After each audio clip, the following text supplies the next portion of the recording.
Our folks, which is one of the things I love about the men and women of the FBI, have proven time and again that they will work with the tools they have, and they are resourceful and entrepreneurial, and we've had remarkably good success at disrupting attacks using the tools that we have. Sometimes those tools and some of the offenses that you listed off have the virtue of being quite simple and straightforward to prove, and so sometimes that's actually a blessing. But certainly, I think you would be hard-pressed to find any FBI director that wouldn't welcome more tools in the toolbox. Fair enough. Well, getting back to this narrative about who was involved on January the 6th, there was a helpful report from the George Washington University Program on Extremism that looked at about 257 federal defendants as a result of the events of January the 6th. They noted that 142 of those 257 defendants they referred to as inspired believers. They said they concluded they were neither participants in any violent extremist group nor connected with any individual who stormed the Capitol. Again, I guess bears out your conclusion, your statement that this is not a monolithic group again. So I think you've touched on two very important points there. One is both with domestic violent extremists and frankly with what we call the homegrown violent extremists, which are the jihadist-inspired. The difference between inspired terrorist attacks and over here and sort of directed or facilitated, in a more structured, formal way, is something that I think a lot of Americans struggle with understanding. And more, the threat that we face as a country is what I would call the inspired attacks. They don't have formal membership in an organization. They don't have clear command and control direction in the way that, say, an Al-Qaeda sleeper cell might have. And that's that much more challenging to pursue, A, because there are fewer dots to connect, the old expression about dots to connect. Right. B, less time in which to connect whatever dots there are. And then you add into it, C, the sort of First Amendment dimensions of people's inspirations and ideology. And then the last point I would make is that we have these, as I said before, increasingly blended ideologies. So, for example, in Senator Klobuchar's state in Minnesota, we had two individuals who identified themselves as so-called Boogaloo Boys, which people tend to put kind of in one bucket, and yet what they ultimately were charged with was trying to provide material support, as in weapons, to Hamas. And these are not things that neatly fit together in anybody's worldview. So it just illustrates one example, but it illustrates the challenge that we're dealing with. It's the FBI's responsibility to deal with counterintelligence investigations, correct? Yes. And these include things like active measures that we saw used, for example, in 2016. For example, advertising on Facebook, two competing groups to show up at the same time and hoping that conflict and maybe even violence would break out. Is it true that our foreign adversaries used the events of January the 6th as a field day in terms of their attempt to establish false personas, fabricate stories on social media platforms with an intent to discredit the United States and its institutions? Certainly we have seen, and I'll keep it at an unclassified level in this setting, but foreign adversaries, a number of them, leveraging the events of January 6th to amplify their own narratives, to try to push out propaganda, misinformation, to try to, in their view, accelerate what they think of as the United States' decline. Thank you. Thanks, Senator Cornyn. Senator Whitehouse. Thank you. Director Wray, welcome. Before we get to the business of this hearing, we've got some, in fact, a lot of unfinished business. Do you know how many questions for the record the FBI failed to answer in the last 4 years? I do not. Well, I'll tell you. There were 9 hearings in this committee in which the FBI was a witness, and in 7 of them, the committee got exactly 0 questions for the record. 7. 0 questions. Can you explain that? I cannot. I will say... Are you going to do any better with the questions that we're getting right now? You've been asked questions for the record. Are they going to go into the same, whatever it was, hole where questions for the record go to die at the FBI?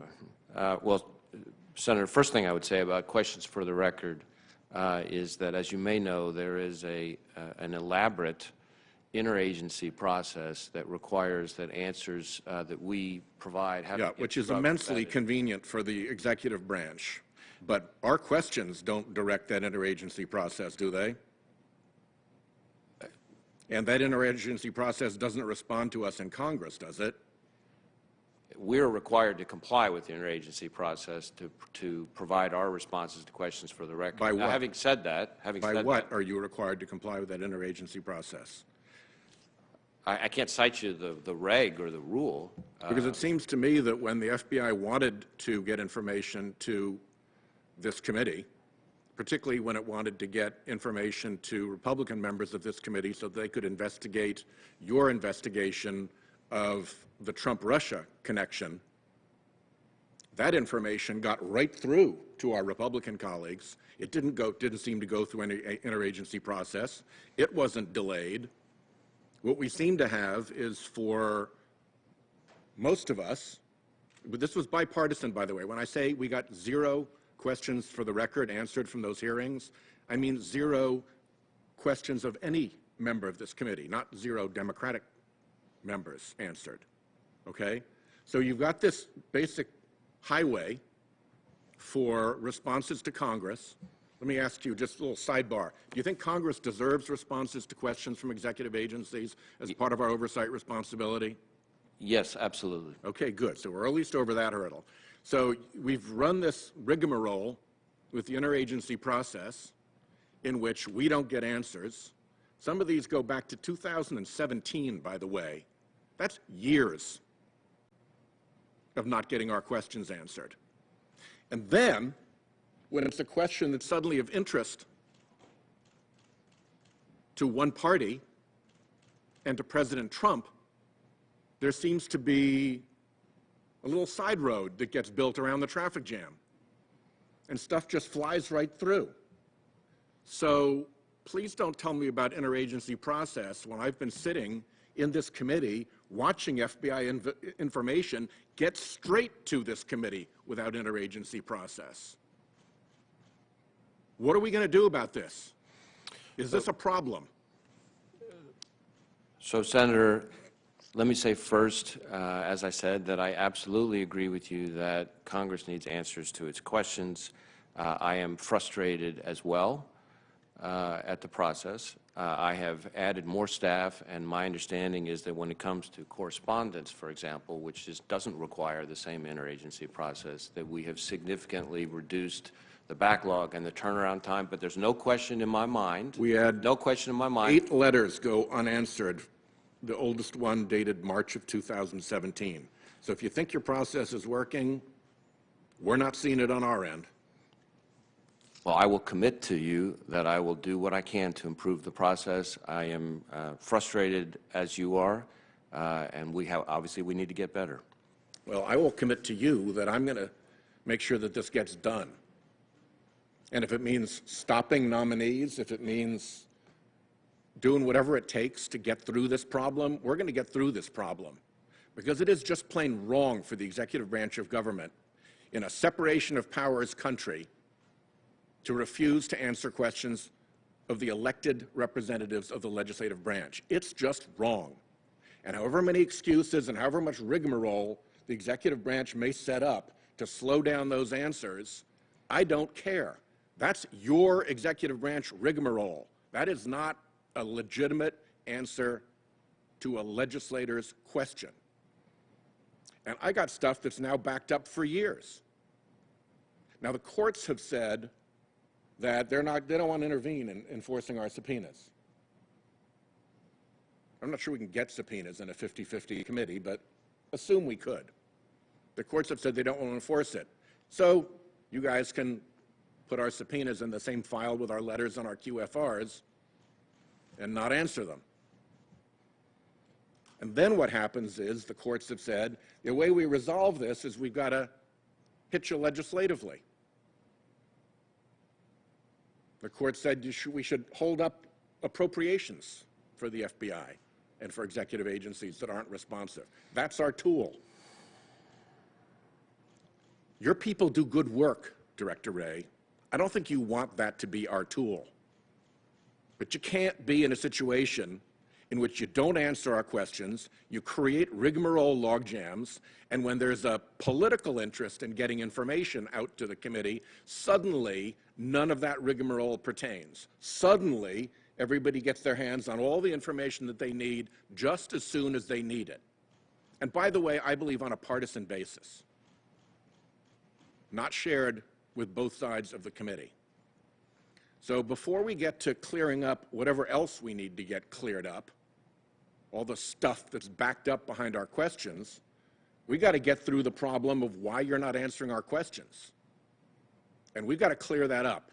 And I don't know how we clear that up. I think we clear it up, Mr. Chairman, in a bipartisan fashion, because I think both sides should get this. But this business of years going by, of hearings in which 0 QFRs get answered, and letters that get thrown off into the don't care to answer that one pile. Woodrow Wilson once said that the oversight function, the investigative function of Congress, is often to be preferred even to its legislative function. We got to get that back, and I'm going to find a way with this committee and with you to clear the backlog. I don't think you think that I should give up on questions because I've been stonewalled for years. If I've asked them and they deserve answers, they should be answered. Is that correct? Yes. Okay. My time is up. We'll leave it at that. Mr. Chairman, if I just may add, with your indulgence, one point. Senator, I commit to working with you to try to see how we can improve our responsiveness and to getting you more of the information you need. The one thing I will say is that I can assure you that in terms of my responsiveness to this committee, to the members of this committee, or to Congress overall, it is absolutely not, speaking only for myself now, on a partisan basis. Well, you run an organization that seems to have operated under very different rules, and it was you running that organization. So let's not make these distinctions right now. Thank you, Senator. Senator Lee. Thank you, Mr. Chairman. Thanks, Director Wray, for being here and for your service to our country. Like literally every other person in this room, like literally every member of the United States Senate, I'm anxious to see those who committed unlawful, violent acts on January 6th brought to justice. I also believe that with this circumstance, like every other circumstance, we have to make sure that the civil liberties of the American people are protected, that we watch over them. I've heard a number of accounts of individuals who were present in Washington, D.C., but never got anywhere near the Capitol or any violence on January 6th, who have inexplicably been contacted by the FBI, by agents who apparently were aware of their presence in Washington, D.C. that day, with no other explanation, perhaps, other than the use of geolocation data. Are you geolocating people through the FBI based on where they were on January 6th? I think there may be some instances in which geolocation has been an investigative tool, but I can't speak to any specific situation. What are you using to do that? What's your basis for authority? Are you using national security letters? I don't believe in any instance we're using national security letters for investigation of the Capitol. I don't believe FISA is remotely implicated in our investigation. Are you using warrants predicated on probable cause? We certainly have executed a number of warrants in the course of the investigation of January 6th. All of our investigative work in response to the Capitol has been under the legal authorities that we have in consultation with the Department and the prosecutors at the Department. No, I understand that. I'm just trying to understand how you're getting it. So is the FBI accessing cell phone tower metadata from telecommunications companies? Is that where it's coming from? Again, without knowing the specifics, without being able to drill into the specifics, it's hard for me to answer your question in a way that I think you would. Are there instances in which you're interviewing people based solely on information derived from a telecommunications provider, providing geolocation information indicating that they were on or near the National Mall on January 6th? With respect, Senator, because this is a massive nationwide investigation involving thousands and thousands of interviews, it's very hard for me to speak with any absolute confidence as to whether there's any interview predicated on any one specific. No, I understand that. Yeah. I understand that. And I certainly wouldn't expect you to be aware of every circumstance. I would, though, like to know whether you're doing that at all, whether that is ever the basis for it. I would appreciate if you could answer that. If you're not aware of it right now, that's great, but if you could let me know sometime today or tomorrow, that'd be great. I'm sure there's someone who can provide a yes or no answer to that question. Over the years, I've raised a number of questions, and it's one of the things that prompted my question here, about FISA and related questions just about the collection of metadata from communications providers.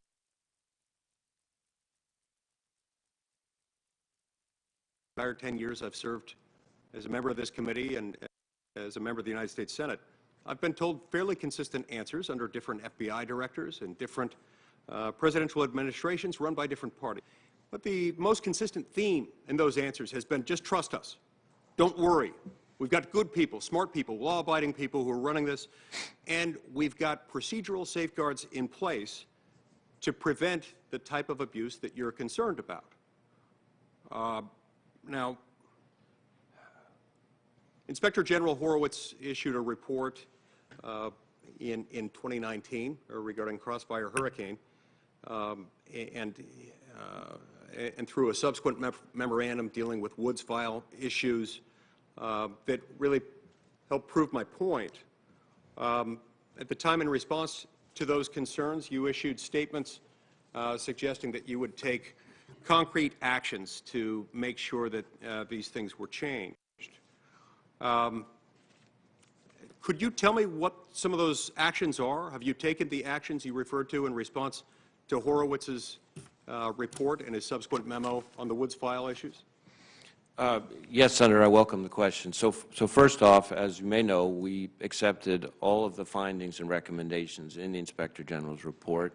I ordered, at the time, over 40 corrective actions to go above and beyond the recommendations of the Inspector General's report, and those have been implemented.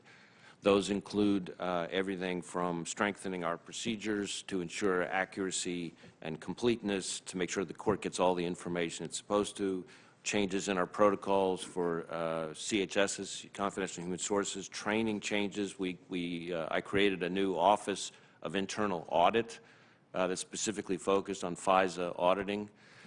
There's a whole number of things I'd be happy to walk through, but I recognize that our time is limited, so you tell me how much. No, I appreciate that. Yeah.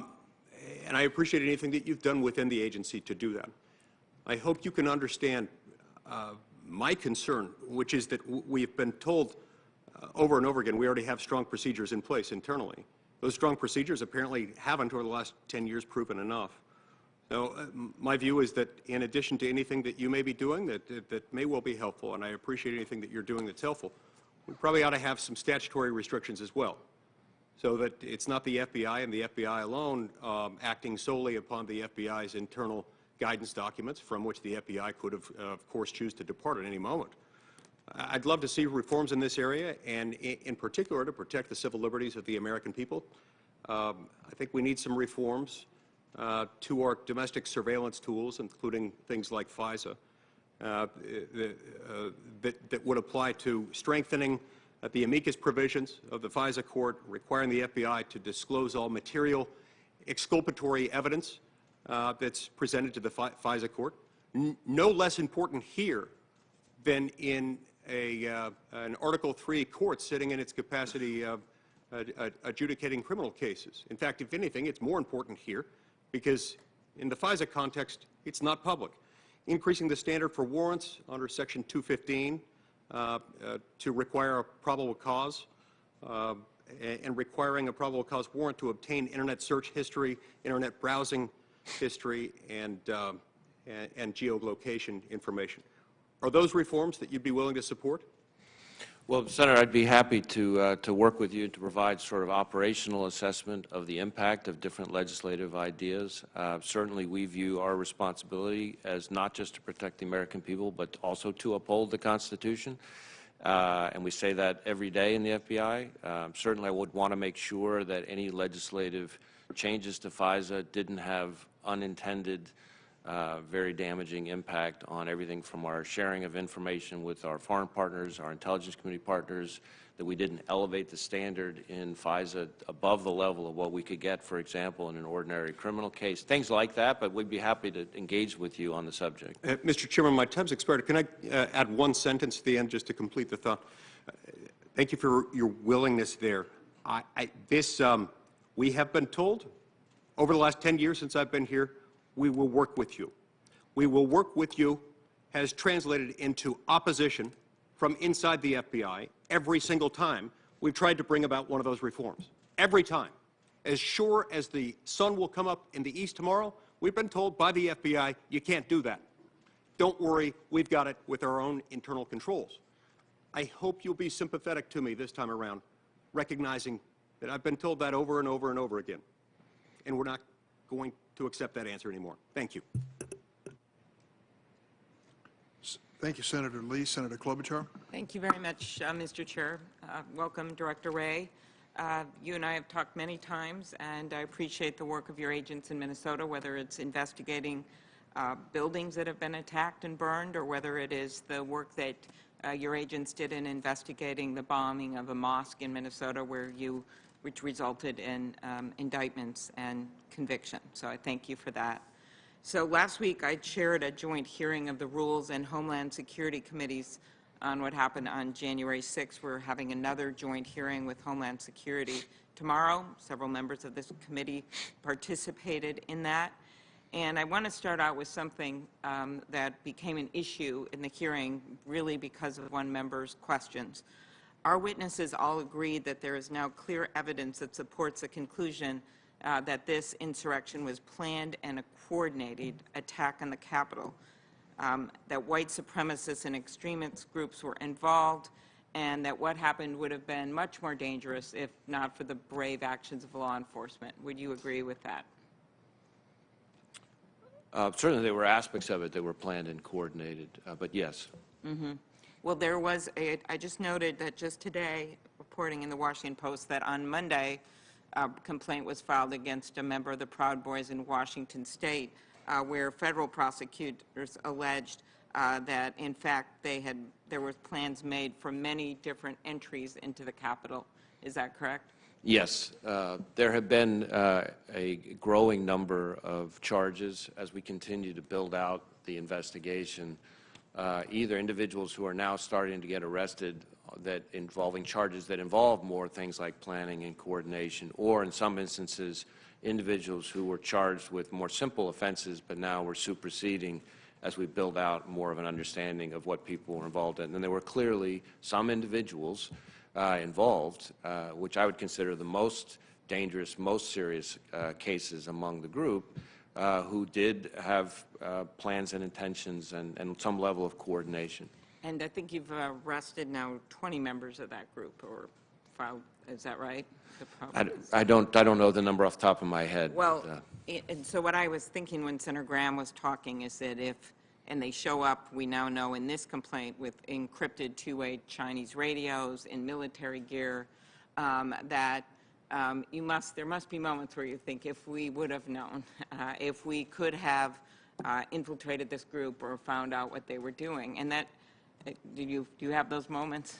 Absolutely. I will tell you, Senator, and this is something I feel passionately about, that anytime there's an attack, our standard at the FBI is we aim to bat 1,000, right? And we aim to thwart every attack that's out there. So anytime there's an attack, especially one that's this horrific, that strikes right at the heart of our system of government, right at the time the transfer of power is being discussed, you can be darn tootin' that we are focused very, very hard on how can we get better sources, better information, better analysis, so that we can make sure that something like what happened on January 6th never happens again. Okay. So there's been a lot of discussion about this Norfolk memo that arrived, as you noted, with key people in the Capitol Police and others the night before. They testified last week, the chief, that he didn't even know about it until the few days before our hearing. And in fact, while there may be some that downplays that intelligence, I will note, while we don't have the memo publicly, that in that memo, there were statements that Congress needs to hear the glass breaking, doors being kicked out, blood being spilled, we get our president or we die, go there ready for war. Some of the specific calls for violence that we know were posted at that time. We know that President Trump had called on people to go there on January 6th. We know that he told them to go wild. We know that in that memo there was discussions of, as reported in the news, perimeter maps, bringing back the wounded. And to me, it just seems like it's beyond aspirational in nature, that it seems like some of these reports that we now know exist out there were specific in terms of these plans that were going on. And I'm just, one of my questions that we will continue to be asking as part of this investigation we're doing with the Rules Committee and Homeland Security is, how can we change this so this never happens again? So these types of threats and this type of information gets to the right people. And do you have any response on that?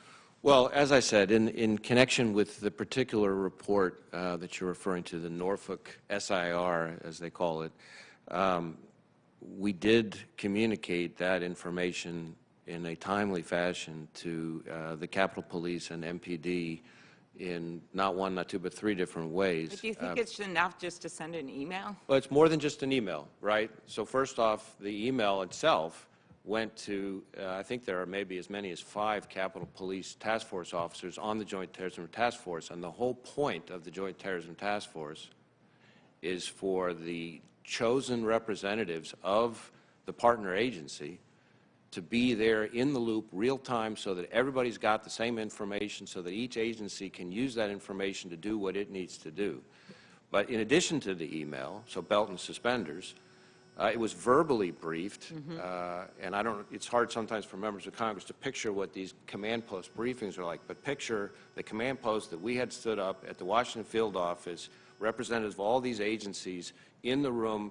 People are coming up to the microphone one at a time saying, okay, now we're tracking this, we're seeing this, we don't know if it's real or not, but here's what we're seeing, and everybody's taking notes, and the whole idea is they're supposed to go back and pass it up their chain of command. And then third, in addition to that, it was put into the LEAP, the law enforcement portal, to make sure that everybody got it. So yes, you explained that. having said that, I do not consider what happened on January 6th to be an acceptable result. And that's why we're looking so hard at figuring out how can the process be improved. Right. And some of this, of course, is the whole structure we have with this Capitol Police Board, that somehow the chief was still calling while the insurrection was going on, these 2 sergeant of arms to try to get permission to get the National Guard. And this clearly, there has to be some major changes to what's going on here. I acknowledge that, and I'm going to push for them. But there still, to me, seems like they rely on the FBI and other federal agencies to get information. And we know that the New York Police Department sent intelligence reports to them, to the Capitol Police, that's on them, and the FBI's Washington field office in late December indicating there'd be violence on January 6th. Any comments on that? So, well, I'm not familiar with the specific NYPD product you're referring to. I will tell you that we, the FBI, over the course of 2020, put out a number of intelligence products specifically warning about domestic violent extremism, including specifically warning about it in connection with the election, including specifically warning about that threat in relation to the election continuing past Election Day itself and up through the inauguration, including a product that I think we put out with DHS in December of 2020. So we have trying to push out information.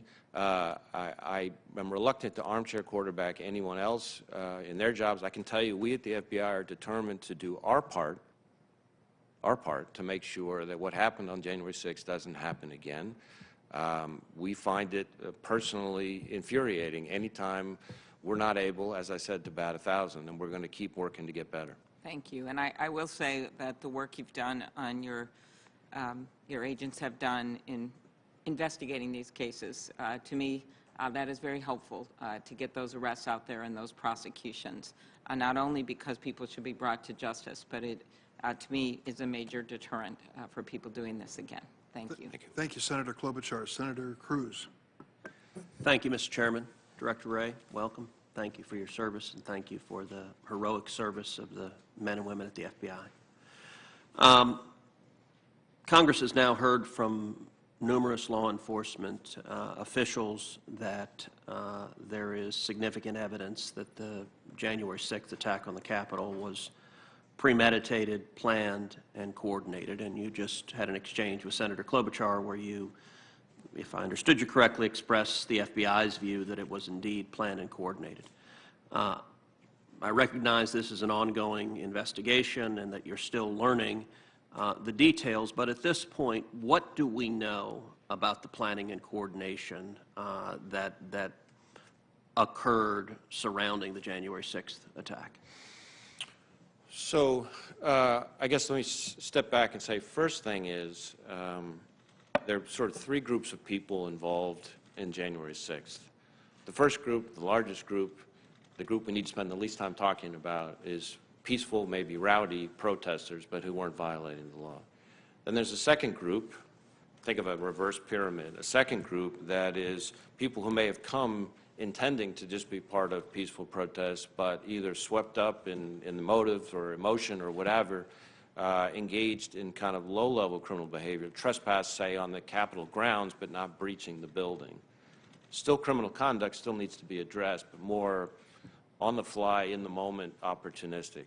The third group, the smallest group numerically, but by far and away the most serious group, are those who breached the Capitol grounds, who engaged in violence against law enforcement, who attempted to disrupt the members of Congress in the conduct of their constitutional responsibilities. And of those, some of those people clearly came to Washington, we now know, with plans and intentions to engage in the worst kind of violence we would consider domestic terrorism. And so some of that coordination appears to have been coordinated travel, coordinated meeting up, coordinated in terms of what kind of gear they might be wearing or bringing with them, that kind of thing. Again, ongoing, obviously ongoing, much more to come. But You know, often in an investigation, law enforcement follows the money.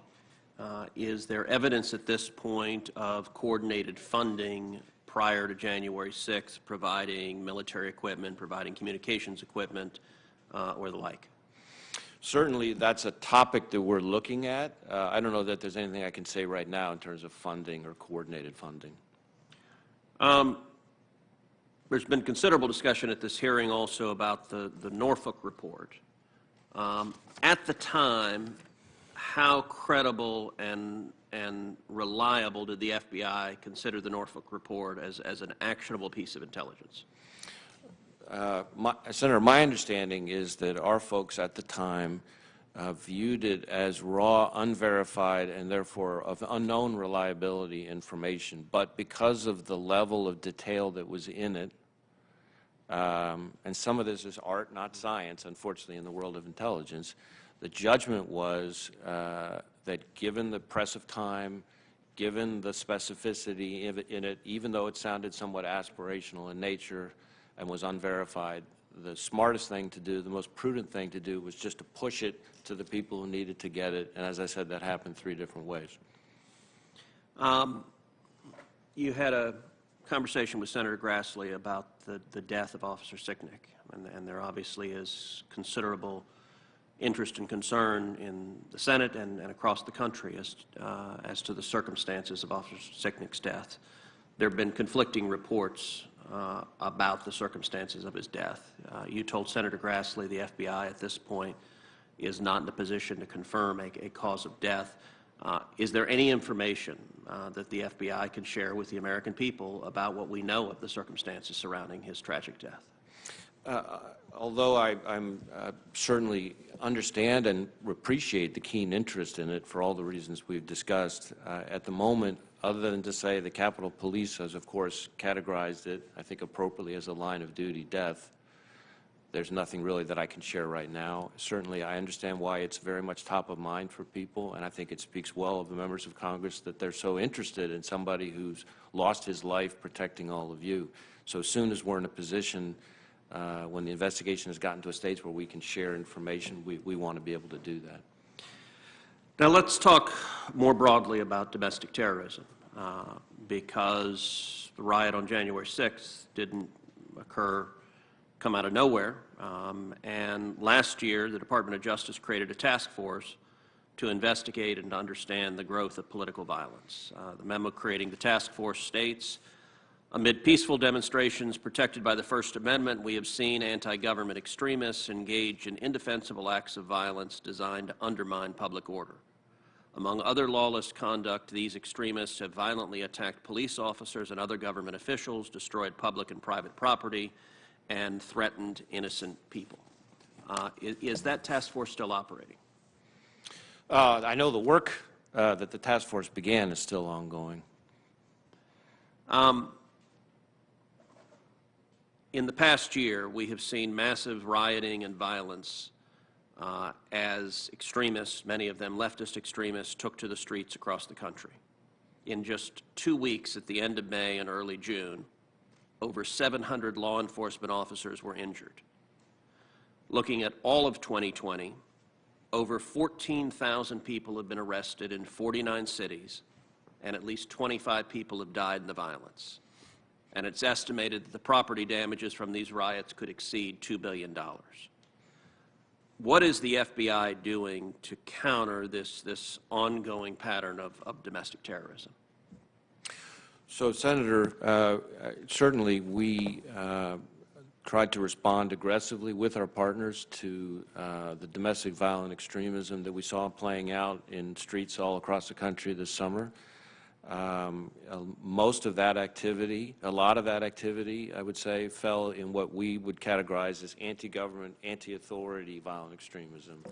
Some of it is anarchist violent extremism, some of it is militia violent extremism, some of it might even be sovereign citizen violent extremism, but we saw a huge uptick in violent extremism in that broad bucket over the course of last year.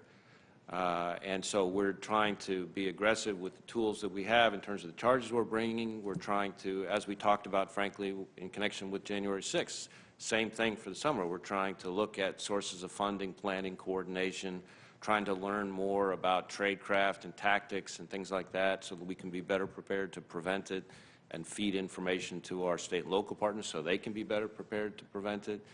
As I think I said to Senator Grassley, last year, we had 3 times the number of anarchist violent extremist arrests from, say, the prior year, I think it was, certainly more last year than the prior 3 years combined.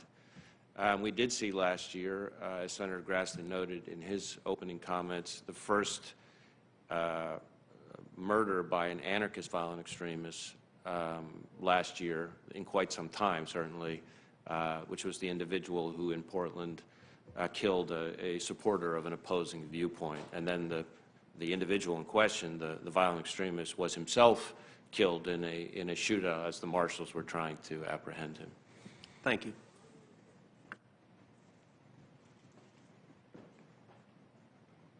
Senator Coons.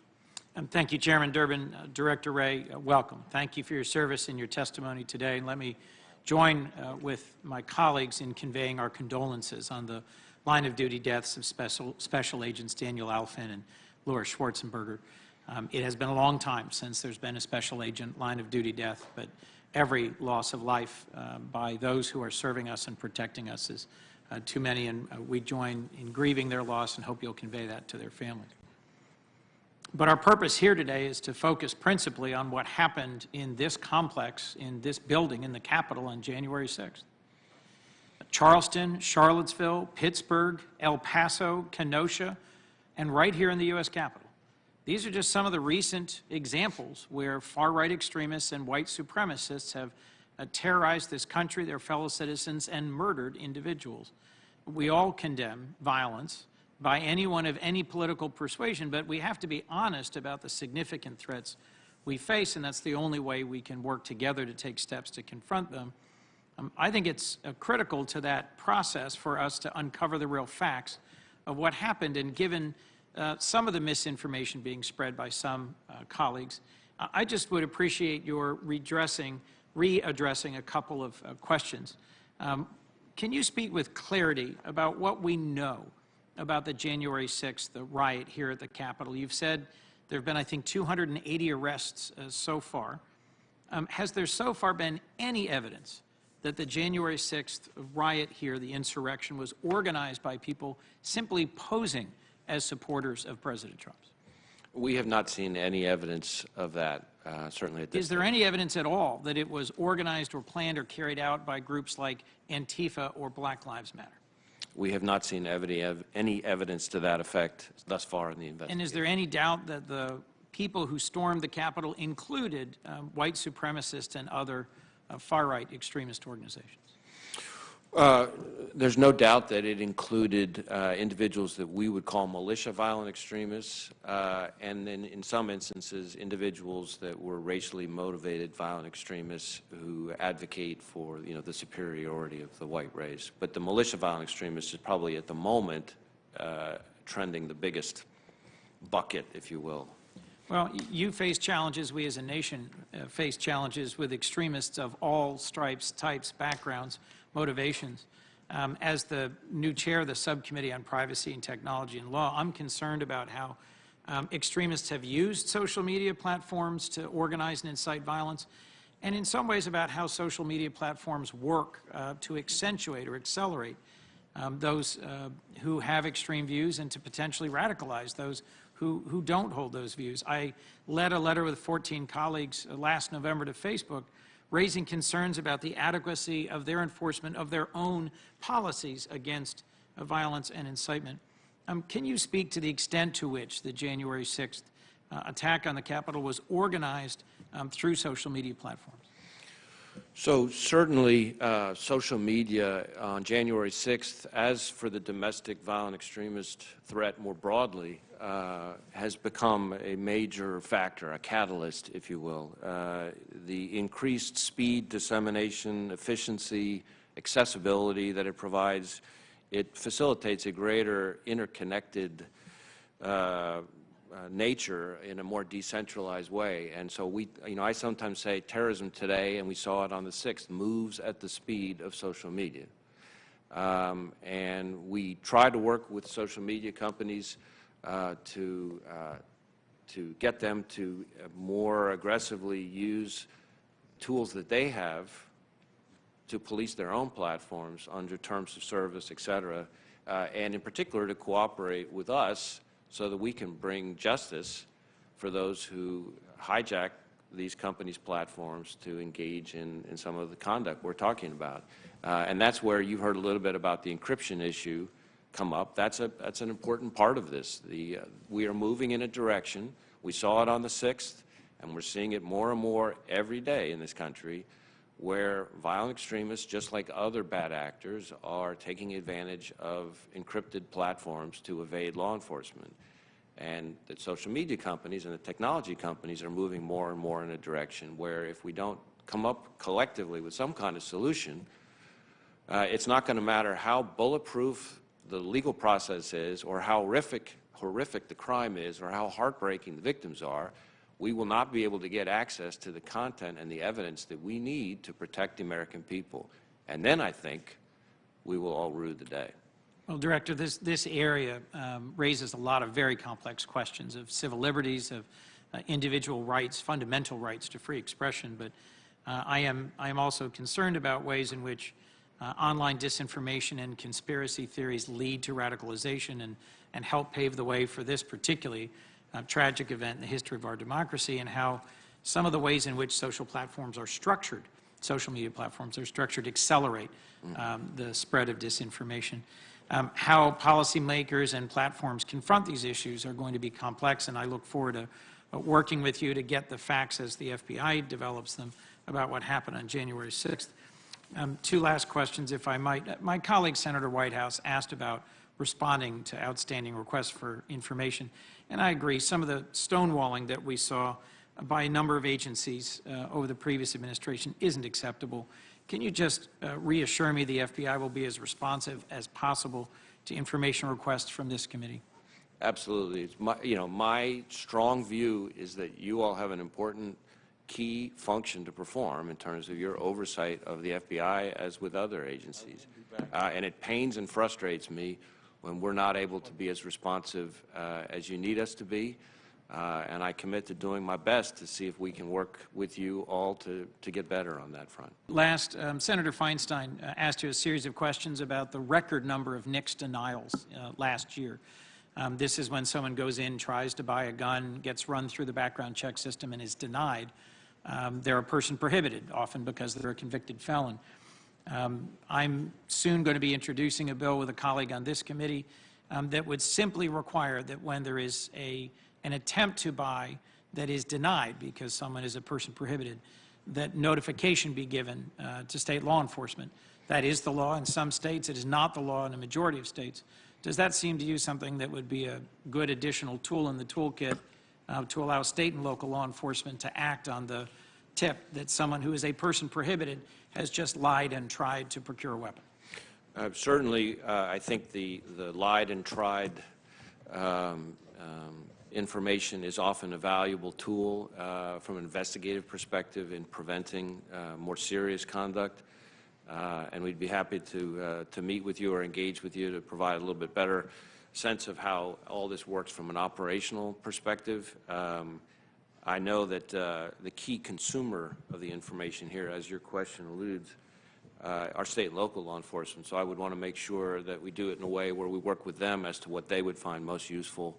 Certainly, as I said in response to Senator Feinstein, the volume of NICS checks overall, and with it the volume as a small subset of denials, has exploded over the course of the last year. And so I am mindful of the resource burden that it puts on everybody in the law enforcement system. But be happy to talk with you more about it. Thanks. I look forward to working with you on that. Thank you, Mr. Chairman. Senator Sayers. Thank you, Chairman. Thank you, Director Wray, for being here, and thank you for the way you've been available to us on this committee and on the Intel Committee. We've also been grateful for your work and availability. We've talked a good bit about the intelligence failures around January 6th, but some of it is how did we sort signal from noise, and some of it is the handoff from the FBI and other entities to the Capitol Police. As you do an after-action, how much of the problem is the challenge of navigating a social media world where any drunk guy in a bar now has amplification that he can be heard around the world, and lots of it is just drunk guy in a bar ranting, and some of it is more particular threats because people can find communities of kind of warped belief with other people if they're planning something wicked on social media. How much of it is the filtering through social media for you to make sense of it, and how much of the January 6th failure was the handoff from the FBI to Capitol Police? Well, Senator, as I said, when it comes to the handoff, a lot of the attention has really been about this Norfolk SIR, which I think I've talked about it at some length, where we provided the information to our partners in 3 different ways. And as it was, the information was raw, uncorroborated information at the time, certainly. I think the other part of your question, the filter, the social media piece of it, is a huge issue, and it's something that we and everybody in law enforcement struggles with right now. You know, you used the drunk guy example. I guess that sometimes I refer to it. Used to be that some angry, demented guy living in mom's basement, not that there's anything wrong with that, you know, in one part of the country is now able to communicate with the similarly angry guy in grandma's attic in another part of the country, and they get each other spun up now. And how to separate who's being aspirational versus who's being intentional. It won't shock you to learn, and hopefully not other members of the committee, that the amount of angry, hateful, unspeakable, combative, violent even rhetoric on social media exceeds what anybody in their worst imagination is out there. And so trying to figure out who's just saying, you know what we ought to do is X, or everybody ought to do X, versus the person who's doing that and actually getting traction and then getting followers. And of course, that's assuming they're not communicating through encrypted channels about all that stuff, is one of the hardest things there is to do in today's world with the nature of the violent extremism threat we face. Social media companies play a huge role in helping us with that, but you often hear us say, if you see something, say something. To me, the refinement here would be, if Americans see something on social media that seems to have crossed that line, they need to say something, because that's going to be our best source of information to prevent this. So it's helpful. I've heard from Nebraska law enforcement before. At one level, they don't really know what to do with, if you see something, say something, because it's not clear exactly where they hand that information. So let's talk a little bit more about the handoff between state and local law enforcement, as Senator Coons was, and the Bureau, but also between technology platform content moderation and the Bureau. But first, just inside the Bureau, give us comfort that we're getting a lot better at this, because I don't think we're giving you enough resources to get the right kind of new human capital you're going to need, but I'd love to be wrong. So go from 3 years ago to a year ago to today, and a day to a year from now. How are we getting better at filtering signal from noise, and what kind of new human capital are you hiring that should give us confidence that we're going to get better in this world that is exploding with lots of online rant? Well, certainly, there's a number of things we're trying to do to get better, and I think we are making progress, but all of it, as you referenced, requires resources. So there's a data analytics piece, because the volume is so significant that we need to get better at being able to analyze the data that we have, to do it in a timely way, to separate the wheat from the chaff. And that requires both tools, analytical tools, and we've had requests for those in the budgets the last couple of years, but also people, data analysts, who can devote their time to that, who have the experience. So that's part of it. I think a second part of it is, as I think I referenced in response to an earlier question, all of these investigations that we do, all these arrests we make, are important not just from a disruption perspective, but putting my intelligence hat on. Yep. They allow us to learn more about where people communicate, how they communicate, what the magic words are, all that kind of stuff. So we get better at anticipating from that reason. But make no mistake, we've got a long way to go. This is an incredibly hard problem. I know from communicating with my foreign counterparts, especially the Five Eyes, that they're struggling with it too. As to your point about people knowing where to go, you know, I will tell you that our tip line, our public access tip line, both the email tips and the phone tips, have exploded in volume, and we're doing things to kind of get that information out to state and local law enforcement much more quickly. And certainly the social media companies, some of them have gotten better at providing us more real-time information when they see something, because they have a lot of resources to devote to this problem in terms of policing their own platforms. So the more we can incentivize them to do that, that's a big part of this too. Can I concretize the example? So I'm a high school teacher or a high school principal, and some kid comes to me and says, hey, these kids have always seemed to be online bullies, but now it seems like the things they're saying sound more violent. What do you tell them to do? Contact your local FBI field office.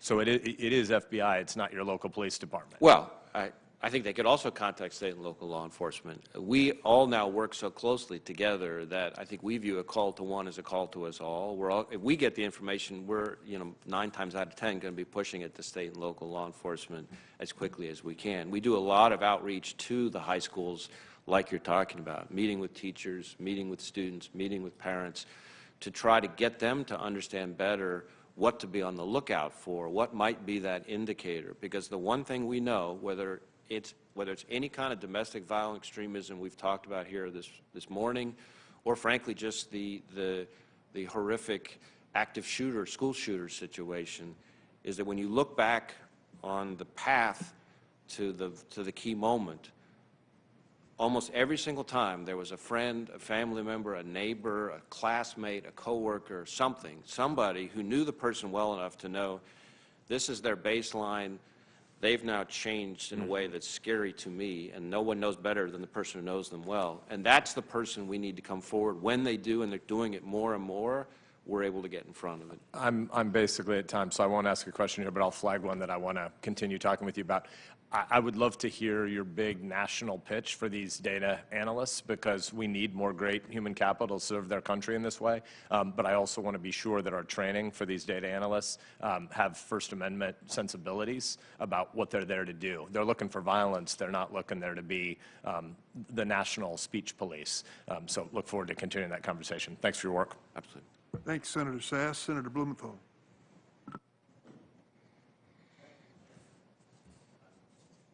Thank you, Mr. Chairman, and thank you, Director Wray, for being here today. And I want to join in expressing my condolences for the loss of those two agents, and my thanks to the thousands of agents who work day in and day out to make America safer. When you last appeared before this committee in July of 2019, I expressed my concern that Donald Trump's attacks against members of Congress and his other rhetoric, quote, might ignite white supremacists and nationalist organizations and encourage hate crimes, end quote. And I asked you whether you were concerned about the increasing number and intensity of his attacks on public officials and what the FBI was doing both proactively and responsively about them. And you said, quote, I think we are very concerned about any threats of violence against any Americans, but certainly that would prominently include our elected officials. We've seen increasing attacks by the President and others against public officials when the rioters who came to the Capitol, stormed the Citadel of Democracy on January 6th, were inside. They boasted proudly and loudly that they were doing what Donald Trump wanted them to do. We have warned specifically about QAnon in a letter dated December 8th, 2020. A number of us, members of the Senate, warned that QAnon specifically was a threat. I would like to ask you whether the threat posed by QAnon, and as you well know, adherents of QAnon were among the rioters very prominently who stormed the Capitol, whether the continuing threat is worsened when prominent elected officials, including members of Congress, endorse the QAnon theory. Well, certainly we are concerned about the QAnon phenomenon, which we view as a sort of loose set of conspiracy theories, and we've certainly seen domestic violent extremists of the sort that you're describing who cite that as part of their motivation. So that's something that we do. But I apologize for interrupting. As you know, my time is limited. When members of Congress, as has happened, endorse the QAnon theory, doesn't it worsen the threat of violence? Well, again, our focus is on the violence and on the plans to commit violence, on the threats to commit violence. It's less on the rhetoric and the ideology. Obviously, the folks who engage in this kind of violence draw inspiration from a variety of sources, and we're concerned about any source that stimulates or motivates violent extremism. Well, I'll follow up in another setting, but I am frankly disappointed that you're not discouraging one of the sources of incitement, which is prominent public officials endorsing a theory that in turn resulted in storming the United States Capitol. Let me turn to hate crimes. Hate crimes are underreported. We're seeing a rising trend of hate crimes, particularly directed against Asian American Pacific Islanders. I have a bill called the No Hate Act that would require more reporting, provide both incentives and requirements. wouldn't you think that kind of measure is a good idea? So certainly, we share your goal of both deterring and reducing hate crime, but also, particularly relevantly, in promoting better reporting, more complete reporting of hate crime. And we are specifically concerned about hate crimes against Asian Americans as well. I'm not directly familiar with the bill, but I think we share the goal of trying to figure out how to improve reporting. As you may know, we have, NIBRS, which is a new system that we're rolling out, and we're trying to get to 100% on that, and we'd be pleased to work with you on figuring out how this bill might help advance that goal. Well, the No Hate Act would, in fact, lead to better reporting. If 87% of hate crimes are unreported now, that is a searing indictment of the present system. We need to know more, and particularly about Asian Americans and Island Pacificers being victims of them. I know you don't want to be a, as you said, armchair quarterback, but you're going to be armchair quarterback by the American people. And I think the American people listening to these past 10 days of hearing and knowing how much information there was out there on social media, in other forums, about these thugs and rioters coming to Washington, organized groups, 3%ers, Proud Boys, and others, are wondering, why didn't the FBI sound the alarm? I know there was a communication through that threat assessment. I know you've talked about the agencies that were hearing that assessment. But here we have the United States Capitol, where a key function of democracy, enabling the peaceful transition of power, was taking place, and a threat of violence and even death to them. Why didn't you go to the Gang of Eight? Why didn't you sound the alarm in some more visible and ringing way? Well, Senator, I guess a couple things. One, over the course of 2020, we repeatedly put out intelligence products on this very issue: domestic violent extremism specifically tied to the election, domestic violent extremism specifically tied to the election and continuing beyond the election up through the inauguration, and specifically in December of 2020.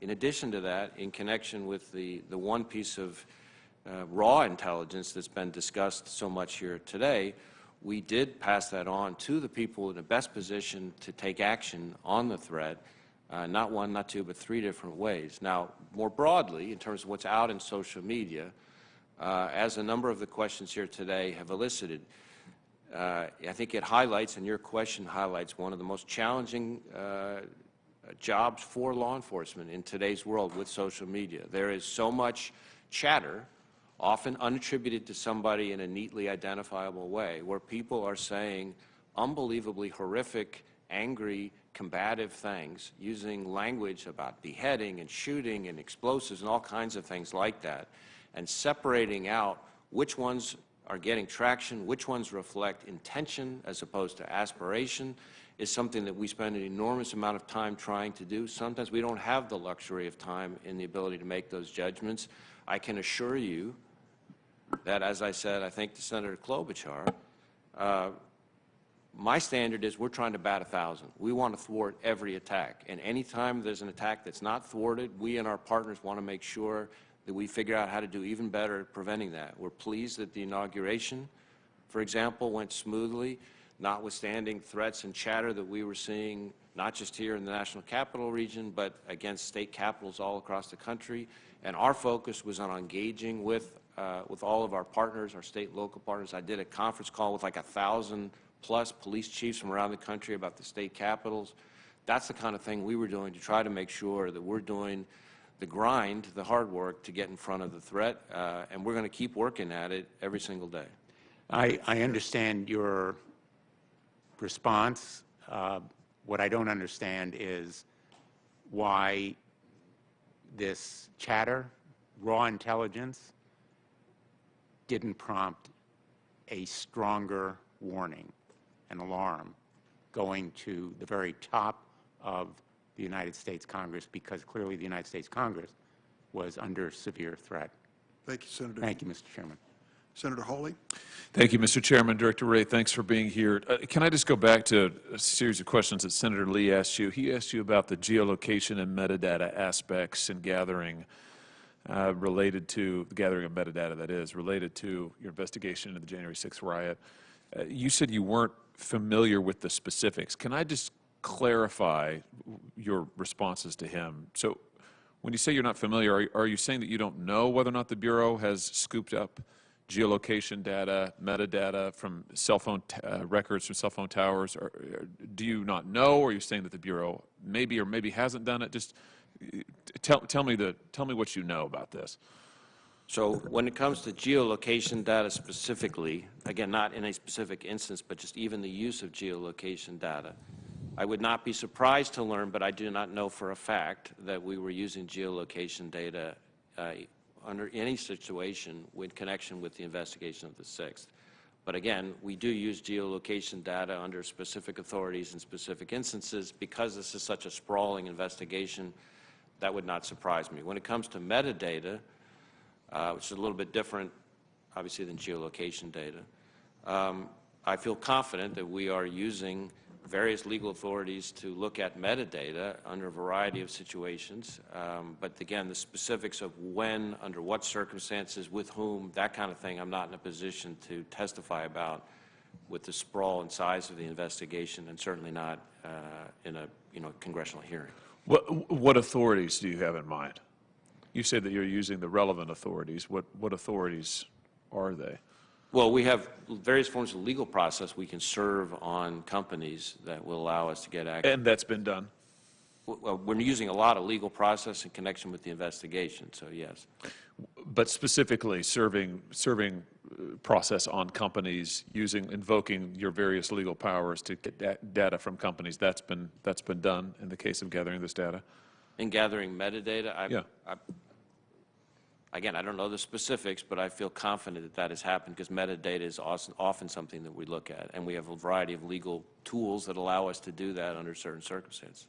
What about the cell tower data that was reportedly scooped up by the Bureau on the day, during, in fact, while the riot was underway? What's happened to that data? Do you still have it? Has it been retained? Do you have plans to retain it?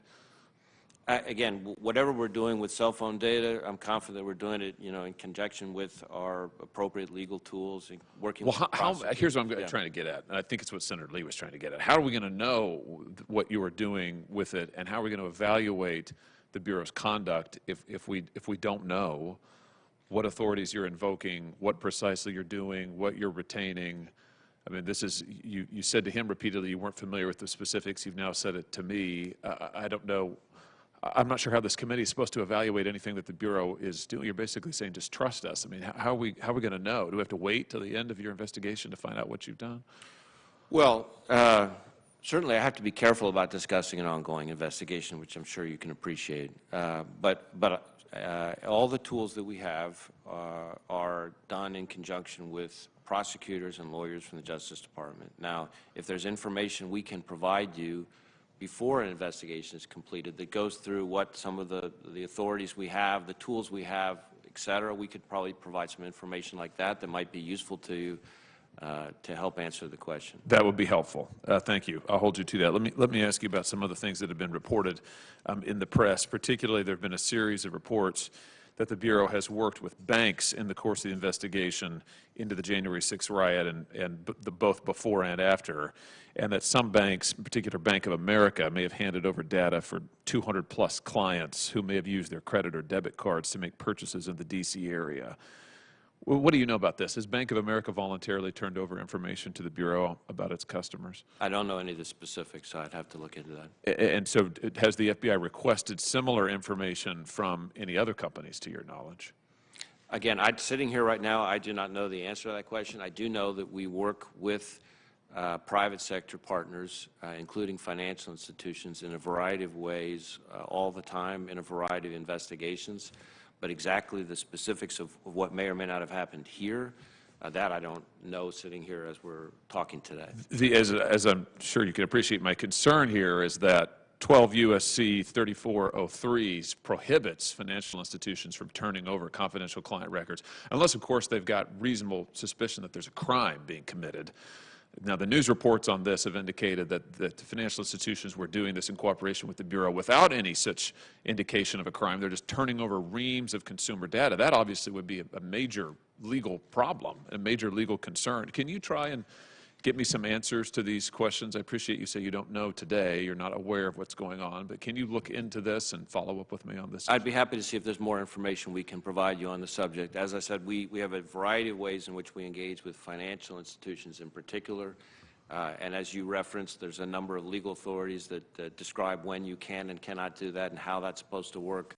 So I don't want to get out, as they say, over my skis and try to characterize what may have happened in a specific instance, but I'm happy to look into it and see if there's more information we can provide. What about some of the technology companies, Facebook, Google, Twitter, Apple, Amazon? Has the FBI had contacts with those tech platforms following the events of the 6th? We've certainly had contact with a number of the social media companies in connection with the 6th. So that much I know. Has the Bureau sought to compel any of those companies to turn over user data related to the 6th? Well, again, I can't tell you the specifics here, but what I will tell you is that I feel certain that we have served legal process on those companies, which we do with some frequency. And we have received information from some of those companies. And whether that's true of every single one of the companies you listed, I can't say for sure, but I suspect it is because we work with the social media companies quite a lot. Are you aware of any of the companies voluntarily turning over data to the Bureau in relationship to the events of the 6th? I can't, sitting here right now, I can't say for sure. Just one more question, Mr. Chairman. Time's almost expired. Is the FBI, are you currently pressuring any of these platforms, these social media platforms or tech platforms, to include backdoors in their software that would help defeat end-to-end encryption? Are we pressuring? Are you encouraging? Oh, Are you pushing for? Are you? Is it your desire to get such access? We are not trying to get backdoors. That is, I think, a criticism that gets leveled our way by people who don't understand our position often. So I appreciate the opportunity to address it here. We are concerned about end-to-end encryption, especially default end-to-end encryption in connection with a lot of these platforms. And we are concerned that if these companies continue to move in the trajectory that they're moving in, we are going to find ourselves in a situation where no matter how bulletproof or ironclad the legal authority, no matter how compelling the facts and circumstances, no matter how horrific the crime or heartbreaking the victim, we will not be able to get access to the content that we need to keep people safe. What we have been suggesting, and the cryptologists and cryptographists that I talk to say this is doable, is for the companies themselves to build in a way to have legal access when confronted with the proper legal authority so that they can get access to information and provide it in response to a warrant or a court order. We're not going to have a key. We're not asking for a backdoor. That's a myth, an urban legend that has been directed our way. But this is a subject that I think the American people need to understand, because decisions that affect the life and blood of Americans all over this country, which normally are made by our elected representatives, are in effect getting made in corporate offices in big technology companies. And different people can come down in different places on that balancing, but I would submit that's a balancing that should be made up here and not by one company based on its business model. And in the context, for example, of child exploitation, we get, and to Facebook's great credit, we get millions of tips on child exploitation through NCMEC every year that help us prevent and rescue kids, hundreds of kids every year. If they move forward in the direction they're moving in, which is the direction, by the way, that Apple already went, we're going to be in a position where those tips, those leads, that content, that information will drop into the abyss. So the tips will be gone. The victims, all those kids will still be out there. the pedophiles that are exploiting them, they'll still be out there. The only thing that will be different is that neither the company nor we in law enforcement will know who they are, where they are, or what they're doing. And I don't think that's a situation that we want to find ourselves in. So we would welcome the opportunity to work with the companies, perhaps encouraged or incentivized through Congress, to get to a situation where we can balance strong cybersecurity, absolutely. It's a key part of our mission as well at the FBI, along with strong flesh and blood security, especially for America's children. Thank you, Senator. Senator Hirono is on remote. Can you hear me, Senator? Yes. Thank you, Mr. Chairman. Director Wray, excuse me, Director Wray, following the January 6th insurrection, you and other senior law enforcement officials were missing from public view, and the people who were providing the briefings to the public were the D.C. acting U.S. attorney and the assistant director of the FBI's Washington field office.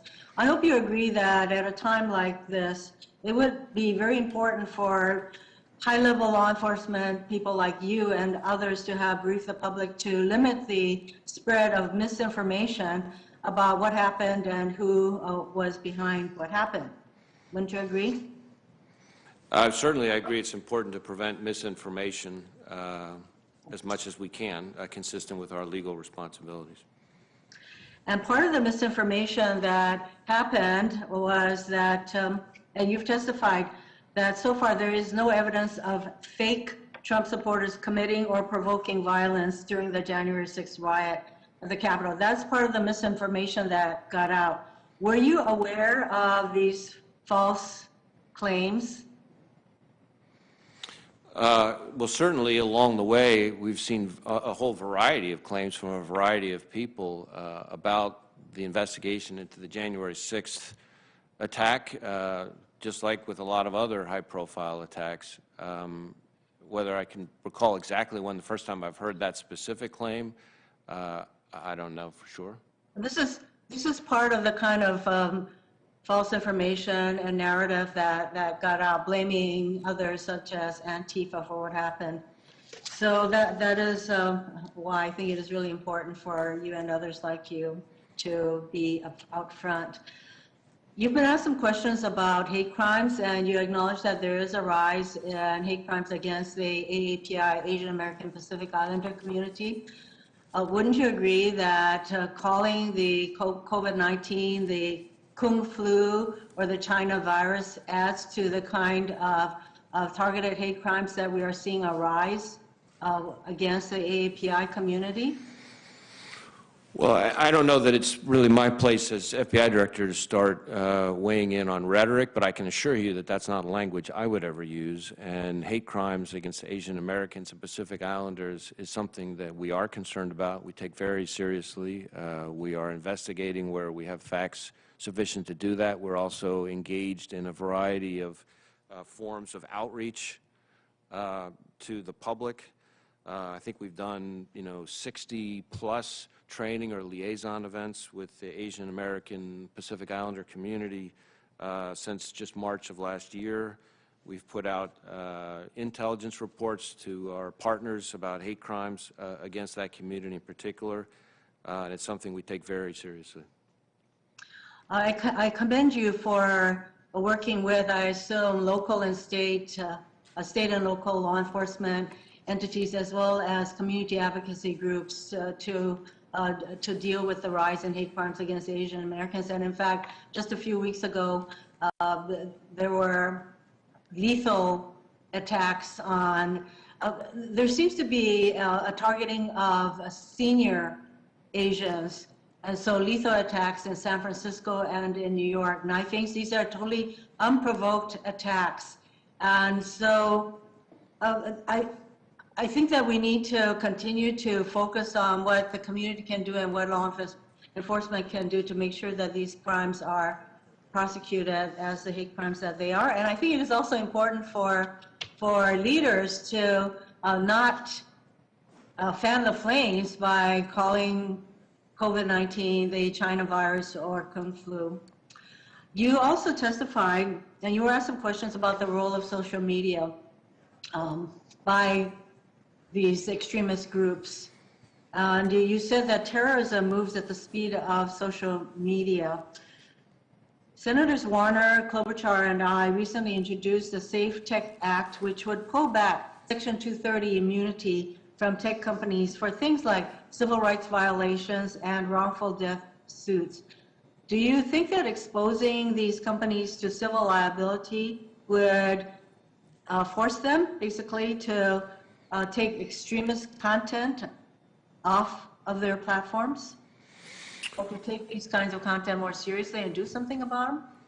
Well, Senator, I want to be careful not to get out ahead of the rest of the administration and weighing in on specific pieces of legislation. But having said that, I think there are a few things I could say. You know, one is, while the immunity under Section 230 has obviously helped the evolution of the social media industry, it's also allowed it to avoid a lot of the burdens and risks that other brick and mortar companies have had to face. And it means that important decisions that affect many aspects of society that would normally be made by the people's elected representatives are now being made in corporate offices in the industry. And so, while I can't comment on specific legislation, I certainly can tell you that I see the value, maybe it's the best way of putting it, of incentivizing online platforms to address both illicit content on their platforms and to assist law enforcement in bringing to justice criminals who use those platforms to victimize Americans. And then there is also the concern that as entities such as Facebook and Twitter do more to control, modify this kind of content, then this could encourage, drive the extremists to use encrypted platforms like Telegram and Signal. So that's another area that we're going to need to address. I wanted to turn briefly to your testimony that identifies lone wolf actors as a concern for you. And I think that with regard to lone wolf actors, we need probably a whole society approach. So what can we all do to deal with the problem of lone wolf extremists? So I appreciate the question. We do consider that the lone actor.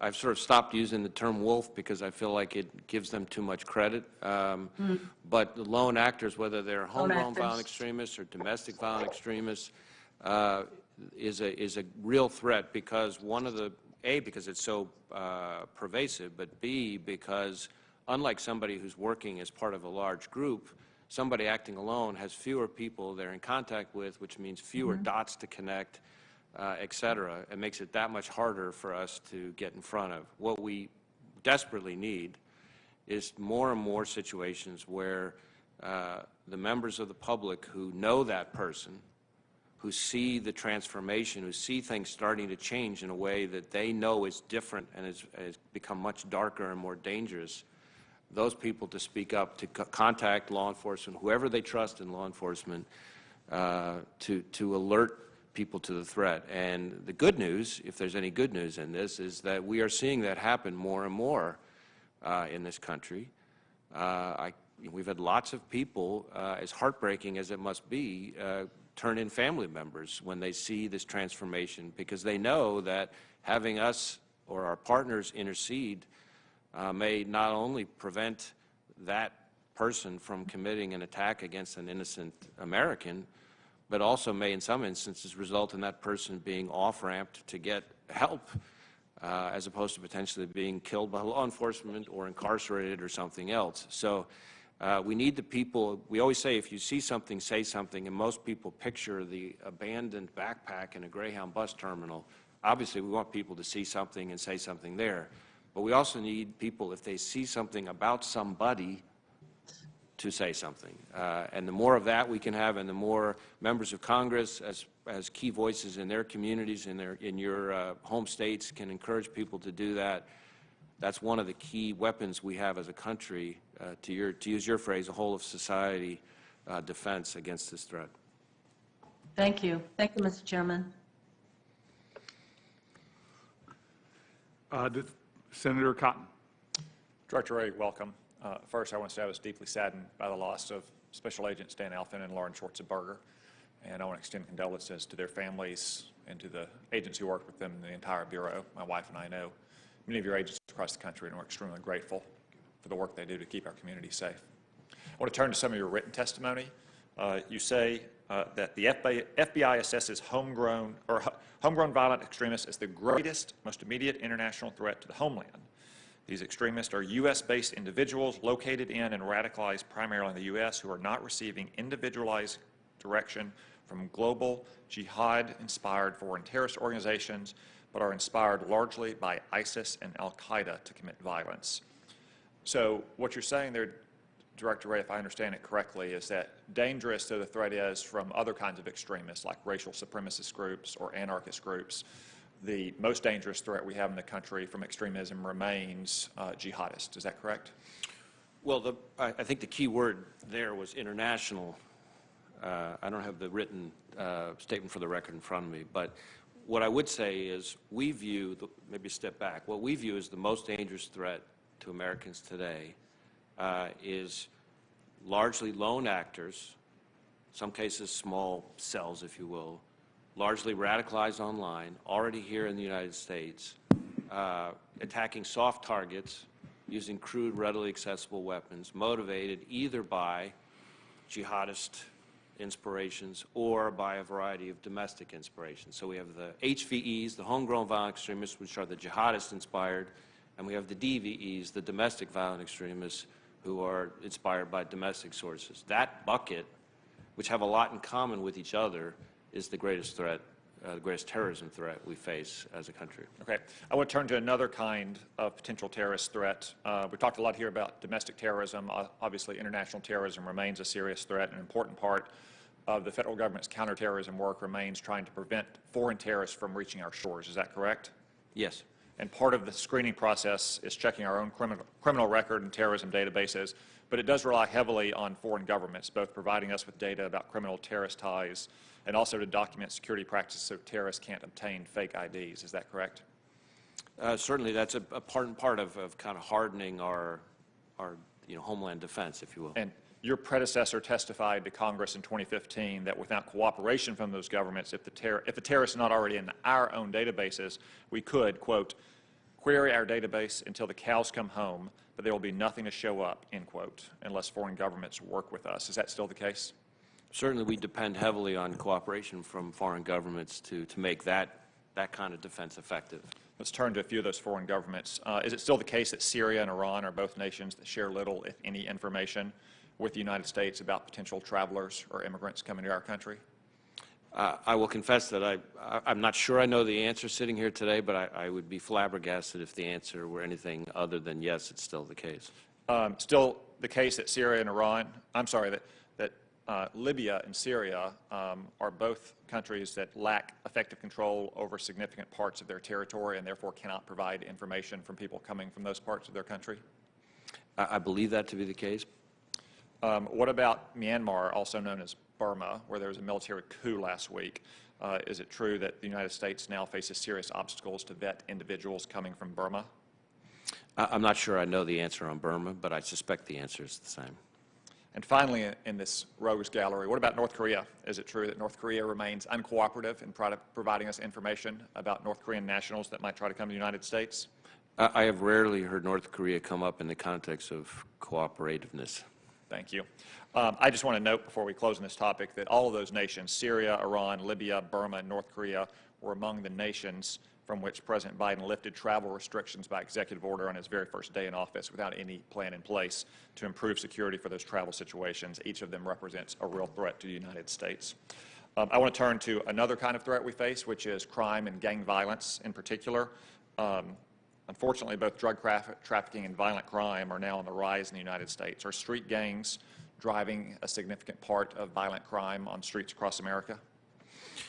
Well, certainly, when I go around and I've talked with state and local law enforcement in all 50 states, I think the number one issue you would hear about from maybe all of them is violent crime. What it drives it in each city, state, town is different, but it's not just the national gangs. you know, the MS-13s, the 18th Street gangs, et cetera. A lot of times it's the neighborhood gangs that are really top of mind when you talk to chiefs and sheriffs around this country. Yeah, and those gangs of whatever type, they often use violent crime as a way to expand their territory and exert more control, so then they can seek money-making enterprises like drug trafficking or prostitution, property crimes like robbery. Is that? Yes, yes. So let's talk about MS-13 since you raised it. MS-13 has gained notoriety for some particularly brutal crimes across the country in recent years, and they continue to expand their influence in the United States. Is that right? Well, I know we've made significant strides against MS-13 over the last, 18 months or so, but it is a very significant gang threat, and the brutality, the savagery, and the level of kind of organization that exists there is something that has to be taken extremely seriously. And it remains primarily a Central American and especially an El Salvadoran gang. Is that correct?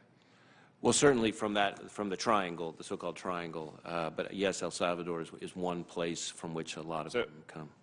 They don't exactly hand out membership cards, I'm sure, or have a membership directory. Unless they're named by another gang member, do you still use methods like gang tattoos to identify who belongs to MS-13? That would be one piece of information that would be relevant. We're obviously talking to human sources, witnesses, informants, collecting information from partners, et cetera.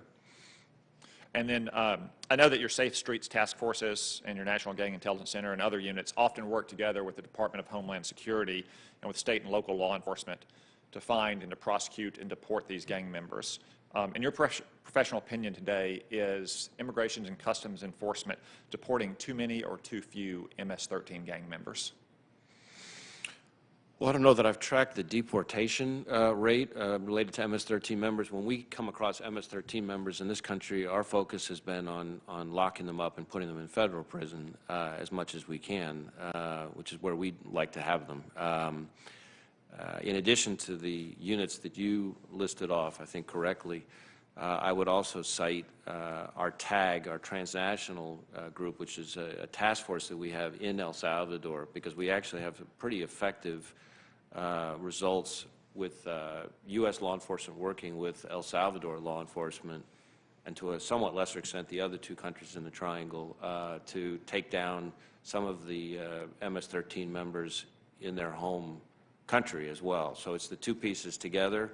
So I can't say, sitting here right now, anything about the immigration posture, but certainly when we find MS-13 gang members here, we want to put them in orange jumpsuits where they get to spend a lot of time in our prisons. Thank you. Well, when it comes to MS-13, it won't surprise you to know that I support the lock 'em up policy, but I also support the deport 'em policy. Thank you, Senator Cotton. Director Wray, hello. I know it's been a long day, and I appreciate you. You're on the very tail end of the questioners, so I appreciate your endurance. I first just want to associate myself with maybe not the heat that you received from Senator Whitehouse, but definitely the spirit of what he was talking about. And I appreciate your commitment to meet his concerns, which are concerns I've heard on both sides of the aisle. It's very hard to play our role, our constitutionally mandated role, if we don't have the information to do the oversight of your agency. So I do appreciate your commitments. I also want to join what is, I think, as you've seen, a really bipartisan condolences for the loss of Daniel Alvin and Lauren Schwarzenberger. That is the greatest sacrifice anyone can make for this nation, which is to die in the line of duty in protecting others. I'm aware that there are other officers that were injured, other agents that were injured. I hope they're recovering well. They are. They are. I had the opportunity the morning after the shooting to go down, not just to meet with Laura and Dan's families, but also to visit the hospital. And happily, I think the 4 injured agents should make a full recovery. Well, would you please express from the entire committee not only our condolences to the families, but our robust concern for their recovery and their well-being, and should they need anything, you obviously have allies here in their well-being. Thank you, Senator.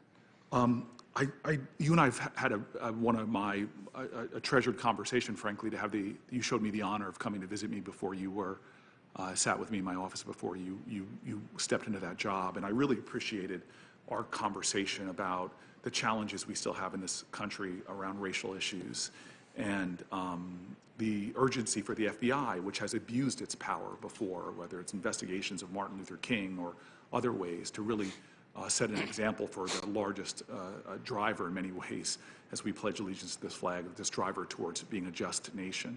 I just want to ask you, though, about your team. We know that diverse teams are better. Everybody from Harvard Business School to every top business consulting agency has shown study after study that diverse teams are stronger teams, but especially ones in law enforcement that have such a mandate that you have. Having diversity is really important. And so I guess my first question is how diverse is the FBI's workforce now in terms of gender, religious, and racial diversity? So, Senator, this is a topic that, as you may recall from our prior visit, is very important to me personally and something I've tried to make as a priority. We're addressing it in a variety of ways, but in terms of results, there is, I guess I would characterize it as cautiously optimistic. So on the racial diversity front, our special agent class has been more diverse with each year over the past few years. In each case, more certainly than the diversity percentage of the workforce that exists. And this year, which I think is a bright spot, the percentage, the racial diversity of our applicant pool is much higher than it was in years past. On gender, much the same. Applications, the diversity of applications is up significantly. The diversity, gender diversity of our Quantico classes is up. I've set aggressive targets for our field offices, and those targets are, for the most part, being exceeded. So we're doing a number of things to try to address the issue. We have what we call diversity agent recruitment events, which were easier to do pre-COVID, but that a lot of times I would go to in different parts of the country myself and speak at. We have a very encouraging project we've started with 300 Entertainment that's focused on historically black colleges and universities and trying to improve our recruiting pipeline there. And can I maybe just ask you, could you share that data with the committee of the progress that you're making? Sure. I think there's definitely information we could provide separately. And then your leadership team, can you provide the diversity of the leadership team that you have around you? Sure. I will say yes is the answer, but I will say that on that front, I've recently appointed to, we have, I'm not sure how much you may remember about our structure, but we have at the very top of the FBI 6 EADs, Executive Assistant Directors. Each one is over a branch that has multiple divisions. So just over the last couple of months, as people retire, I've replaced one of the EADs with an Asian American woman who oversees our Human Resources branch, and one of the other of these 6 EADs with an African American male who oversees our intelligence branch, which includes not just our entire intelligence function, but our private sector engagement and our law enforcement partner engagement as well. I also appointed the first... I want to honor the time here. I look forward. I know you'll be available to discuss that more and get me information. In the minute or so I have left, I think a lot of the questioning has been very illustrative of a lot of the challenges we face, and I appreciate that from members of both sides of the dais here. I just wanted to drill into something. We've talked about the extremist groups that were at the Capitol. We talked about many others, but as I've seen interviews of folks, there were many people that were just saying, I'm here because President Trump, now former President Trump, wanted us here. And it seemed that this lie that was told over and over again, that many people felt like that their government had betrayed them, that the courts, and after court case after court case, that Republican official after Republican official were all just dead wrong, really believed in the lie, and felt like they were left with no choice but to try to stop the peaceful transfer of power. And so I guess I just ask to begin with is that Attorney General Barr said that he had, quote, not seen fraud on a scale that could have affected a different outcome in the election. Do you agree with Attorney General Barr's statement that there is absolutely no evidence of voter fraud that could have changed the outcome of the 2020 presidential election. I agree with Attorney General Barr. And to be crystal clear on this, as FBI director, these would be federal crimes, you're aware of no evidence of widespread voter fraud in the 2020 presidential election, correct? We are not aware of any widespread evidence of voter fraud, much less that would have affected the outcome in the presidential election. All right. Well, I have great respect for Senator Kennedy, and I see him as a friend. I'm not going to abuse the incredible power that Dick Durbin has given me right now, although power is going to my head, but I'm going to police myself and defer to the good Senator Kennedy. Thank you, Mr. Chairman. I didn't hear you. Did you call me? I called you Mr. Chairman. Thank you, sir. Thank you, sir. That sounds very good. Thank you again, Mr. Chairman. Mr. Director, I've listened from my office to your testimony today. Tell me who had the authority to call out the National Guard on January 6th? My understanding is that the decisions to call out the National Guard, in one sense, are the responsibility of the Secretary of Defense, but in another sense, have to be... Mr. Director, I'm sorry to interrupt you, but I think we can agree that the FBI had credible information that there was likely to be violence on January 6th. Can we agree on that? Well, I don't know that we had assessed its credibility. We certainly had information that was concerning about the potential for violence in connection with the January 6th events. And as we discussed here this morning, one piece of information that was most specific that I'm aware of was passed, quite quickly. Well, based on that information, I'm sorry to interrupt, but we just keep nibbling at the edges and dancing around the issue. And I understand. I'm not asking you to throw anybody under the bus, Chris. I get it. But we need to find out what happened. Now, if you were king for a day, based on the information that you had, maybe not at the time, but later on, would you have called out the FBI? I mean, the National Guard? You know, Senator, as you said, I really want to be careful not to be armchair quarterbacking others. I think the National Guard, we have seen, can play a very important role in crowd control. Excuse me for interrupting. Yeah. Boy, I sure, I'm not trying to be rude, but my time's limited. Well, who made the call not to, based on your information, who made the call not to call out the FBI, whether they should have or shouldn't? Not to call the FBI? I'm sorry, I'm tired. The National Guard. Well,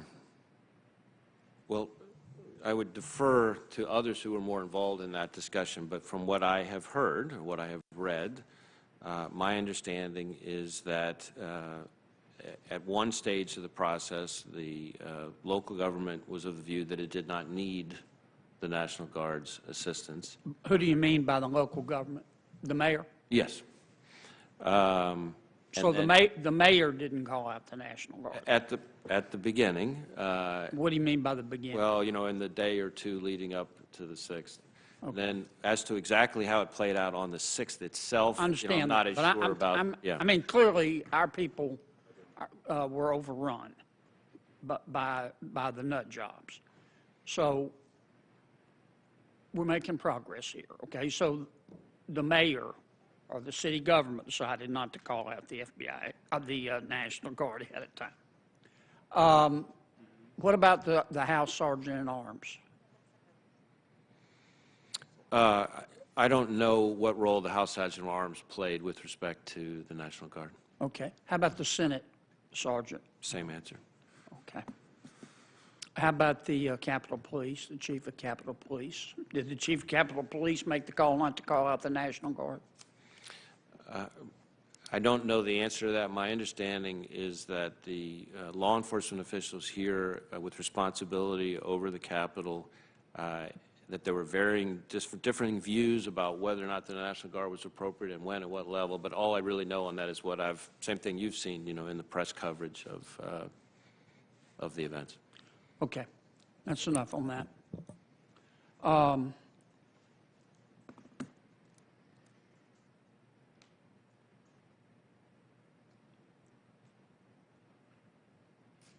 I listened to your comments about diversity, and I thank you for your good work there. I think any fair-minded person has to conclude that diversity is a strength, not a weakness.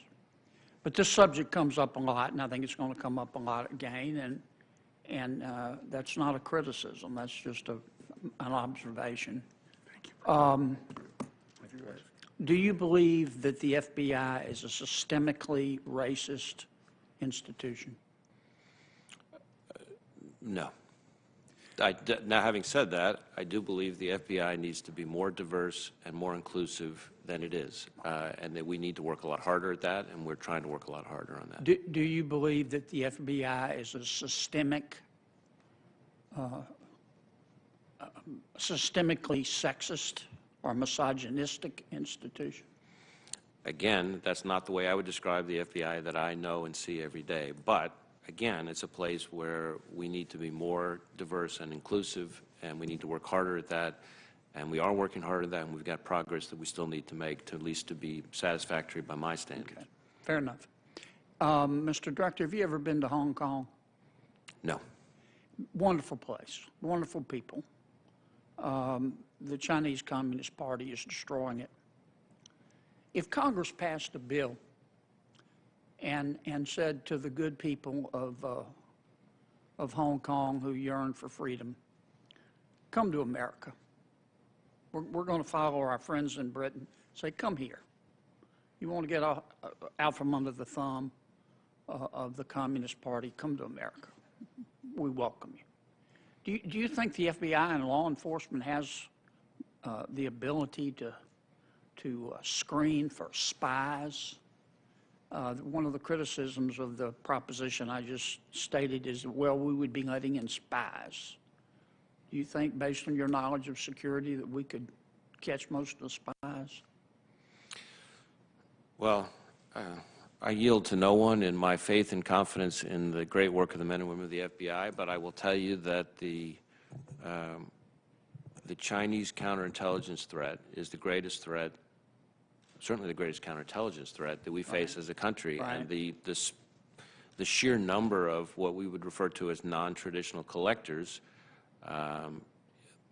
working on behalf of the Chinese Communist Party is something that is a massive resource challenge for the FBI. That was probably an unfair question. I'm not asking you to guarantee anything. In the few seconds I have left, and begging the indulgence of our esteemed chairman, who's doing a much better job than Durbin, by the way. Oh, he's back.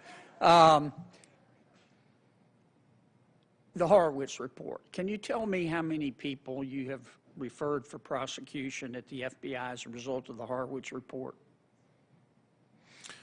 Well, for prosecution or for discipline? For prosecution first. Just give me numbers, because I don't want to abuse my time. Well, you know, the prosecution issue related to anything to do with the Horowitz report is in the hands of Inspector. I get it. How many have you fired? So most of the people involved in the Horowitz report are former employees. Of the ones who are current, every single one of them, even if mentioned only in passing, has been referred to our Office of Professional Responsibility, which is our disciplinary arm. Now that piece, and this is important, that piece of it, because we're cooperating fully with Mr. Durham's investigation, at his request, we had slowed that process down to allow his criminal investigation to proceed. So at the moment, that process is still underway in order to make sure that we're being appropriately sensitive to the criminal investigation. Okay. So you've had to hold up as a result of the criminal investigation. I'm sorry I went over, Mr. Chairman. And I'm sure glad you're here. Booker was just screwing everything up. Senator Padilla, and I'm sure you'll do a better job than the previous questioner. Thank you, Mr. Chairman. I will do my best. Mr. Director Wray, other members of the committee have raised their concerns over the increase in hate crimes in recent years against Latinos, African Americans, the LGBTQIA community, and others. Over the last year, we've seen a significant increase in violence specifically against Asian Americans, including in my home state of California. Earlier in this hearing, Members raised the recent lethal attacks in San Francisco and New York as some examples. Just last week in Sacramento, California, a man returned to the premises of an Asian family-run butcher shop with a mutilated cat carcass for no apparent reason other than to stoke fear.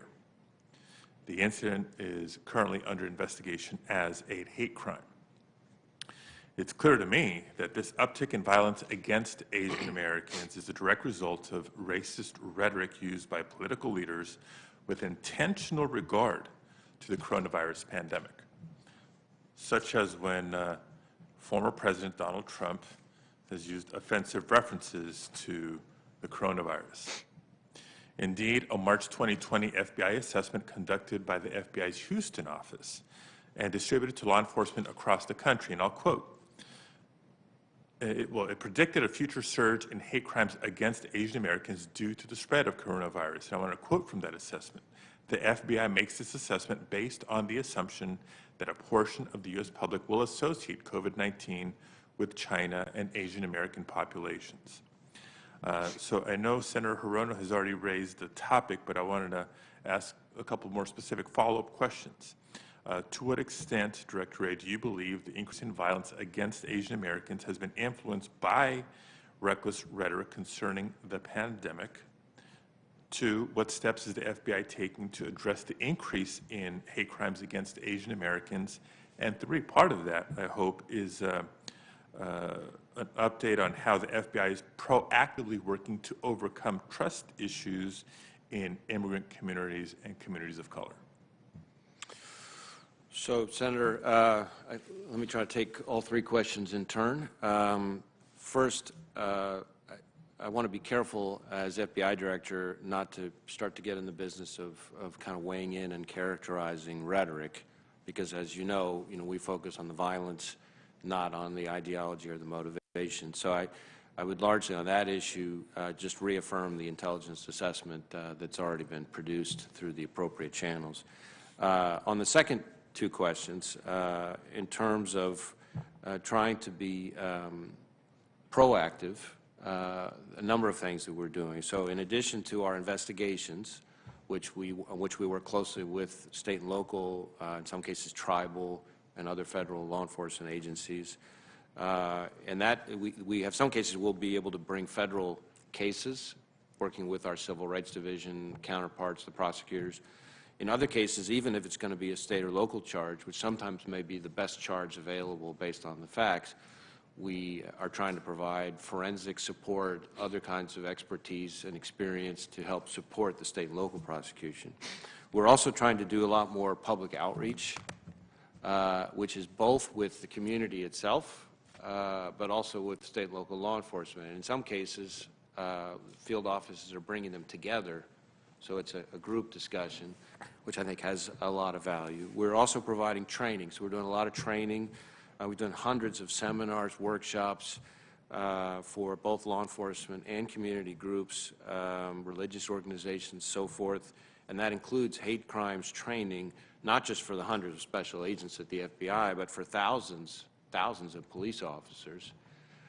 When it comes specifically to the last part of your question, the trust issues, part of that is demonstrating through our work that we're going to do the right thing in the right way, and that we're going to respond just as aggressively and professionally to crimes against them as victims as they see with other kinds of crimes. And we have done, just since March of 2020, I think we've done over 60 liaison events or trainings specifically geared towards the Asian American Pacific Islander community.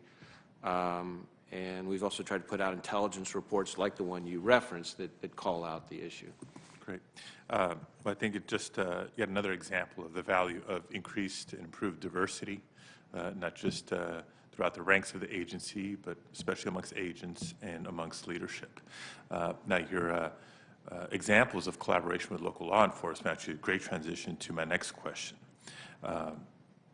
Some of the most striking revelations in the aftermath of the January 6th insurrection here in the Capitol were reports that some members of the Capitol Police were sympathetic to the insurrectionists, that they posed for photos, provided directions, and may have even expressed support for those attacking the very building they're sworn to protect. I understand that 6 Capitol Police officers have been suspended, and at least 29 others are under investigation for their alleged role in the attack. We've also learned that among those participating in the insurrection were numerous off-duty law enforcement officers from around the country. Rooting out white supremacists and right-wing extremists is a challenge that local law enforcement agencies and even the United States military is facing across the country. Director Wray, how is the FBI assisting law enforcement agencies across the country to root out white supremacy or other forms of extremism? And do you believe there's a concerted effort by right-wing extremists to infiltrate law enforcement agencies? So, I guess a few things I would say on this topic. Certainly it is true that in some instances, as we're continuing to investigate the January 6th attack, there have been some instances of current or in particular former military or law enforcement who participated, and we want to pursue those cases just as aggressively as we would anybody else. We are also, though, which may go more to the heart of your question, when appropriate, referring individuals to the department that employs them for possible administrative or disciplinary action under their rules as appropriate. We work very closely with both our law enforcement partners and our military partners in their efforts to address any kind of violent extremism that may be in their midst. We view that as, in effect, a kind of insider threat, if you will, and they do too. And I want to be clear that, in my experience, and I'm dealing with our law enforcement partners and our military partners every single day, the vast majority of the men and women in uniform, both in law enforcement and the military, are brave, selfless, professional, high-integrity individuals. But when there are bad apples in the midst, we work with our partners to try to get ahead of it. Yeah, I agree with that a final statement, but the threat and the danger that those few bad apples present are to be taken very seriously, I understand. So hope to work with you possibly to develop further best practices and protocols to be shared with agencies around the country. Thank you. Thank you, Mr. Chairman. Thank you. Senator Tillis. Thank you, Mr. Chairman. Director Wray, thank you for being here, for your years of service, and for the great work that so many of the people in the FBI do every single day. Before I ask you a question, though, I think it's very important. I was the last member to leave the Senate chamber, and I observed the Capitol Police doing an extraordinary job in shepherding every single member and every single staff to safety. So I hope as they're reviewing some of the officers, we should go through a review. I hope that we're tracking their entire pattern of movement that day. I think you'll see many of them were doing, putting themselves between us and violence, and we need to make sure that we treat them fairly. But back on the rioters on January the 6th, can you give me a rough idea just of the crimes that many of them are being charged with or being pursued through investigations? Well, we're using a variety of statutory weapons. There are certainly assault charges. There are a number of charges that are specific. By that I mean assault against, federal law enforcement, including the Capitol Police, the brave men and women of the Capitol Police that I think you rightly credited there. There's also various charges related to destruction of federal property, things along those lines. We are now starting to begin to see, as we've sort of taken care of the most immediate, easiest to prove, I hate to use a word like low-hanging fruit charges, yep. But now we're starting to get more of the more advanced charges, if you will. So, we've had some conspiracy charges recently. Some of the people that are more involved with different forms of planning or coordination or preparation, and some of those charges are starting to happen, and I would expect to see that continue. Incidentally, Mr. Chair, I want to associate myself with Senator Graham's comments earlier. I think your threats are going up, and we've got to match that with additional resources. So I look forward to the committee continuing that. Would you see any difference between the charges, the investigations that you're pursuing in the events on January 6th and charges that should be pursued against federal buildings and federal law enforcement officers being harmed in Seattle or Portland? Are there active investigations for either of those two events, and would they be treated any differently? As I think said in response to an earlier question, we are equal opportunity. So by that I mean we don't care what ideology motivates you. If you're engaged in violence that violates federal law, we're coming for you. And that's just true for the events over the summer and some of the domestic terrorism that occurred there. Are there active investigations related to those events? Yes. Thank you. You know, I feel like you mentioned in response to one of the members' questions about this just increasing, the volume's increasing. I've introduced in the last Congress, I intend to reintroduce a bill called Protect and Serve, which increases penalties for rioters for assaults on federal officers and more significant consequences. Do you think that those would be helpful tools for law enforcement? Certainly. And for prosecution? Sorry, didn't mean to Go ahead. interrupt. I think, while I'm not familiar with the specific bill, I want to enthusiastically support the idea of looking at everything we can do to protect the men and women of law enforcement. The threats, the violence against law enforcement in this country is one of the most tragic and sometimes least talked about challenges we face. This year alone, an officer is shot and killed in the line of duty at a rate of more than one a week. And when you think about what it takes for someone to be willing to sacrifice his or her life for a total stranger, and how unusual that is, just to begin with, and then you add on top of that somebody who's willing to do that, get up and do that every single day, day after day after day, and they never know when that day might be the day that they don't come home to their families. And so then you put that in the context of the way in which some violent opportunists or domestic terrorists hijack some of these protests, whether it's the ones over the summer or the ones on the 6th. And now you've got some of these same selfless individuals who are, in many cases, killed, but for everyone who's killed, there's someone who's survived, thank goodness, but whose life and his family's life is forever altered. And I don't think we could ever and should ever take for granted those people, because they protect all of us.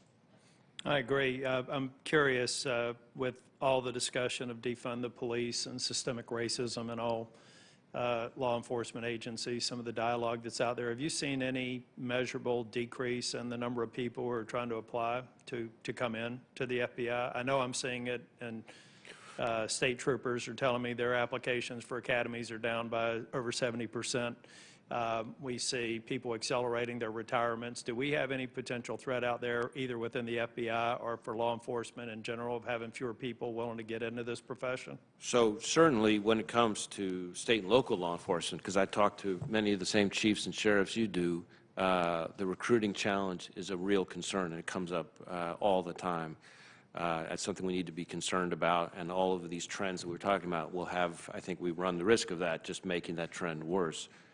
At the FBI, happily, because we can all use some good news from time to time, last year and the year before, we tripled the number of people, Americans across the country, applying to be special agents. So when I took the job, it was around 11,000 or so a year, people applying to be special agents. In 2019, it was about 36,000. And then last year, even with the pandemic, it was even higher than that. And that's the highest number of people applying to work at the FBI as special agents to put their lives on the line in about a decade.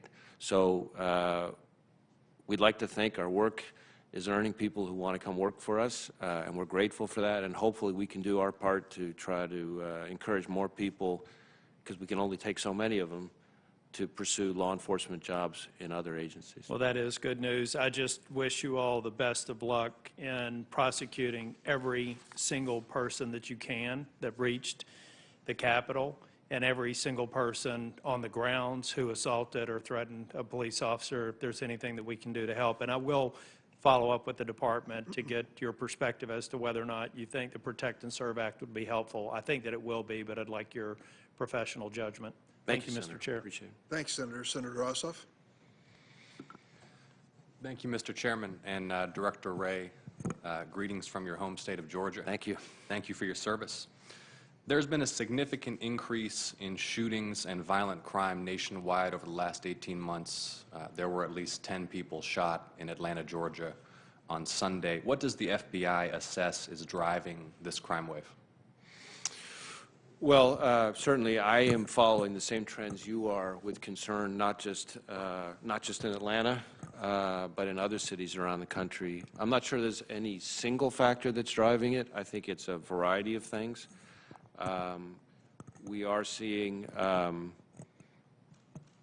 of it may be, the pandemic itself in its own way has had an impact. There are people who are maybe not at jobs or not, not in school or not otherwise available, and there's more potential for wrongdoing to occur.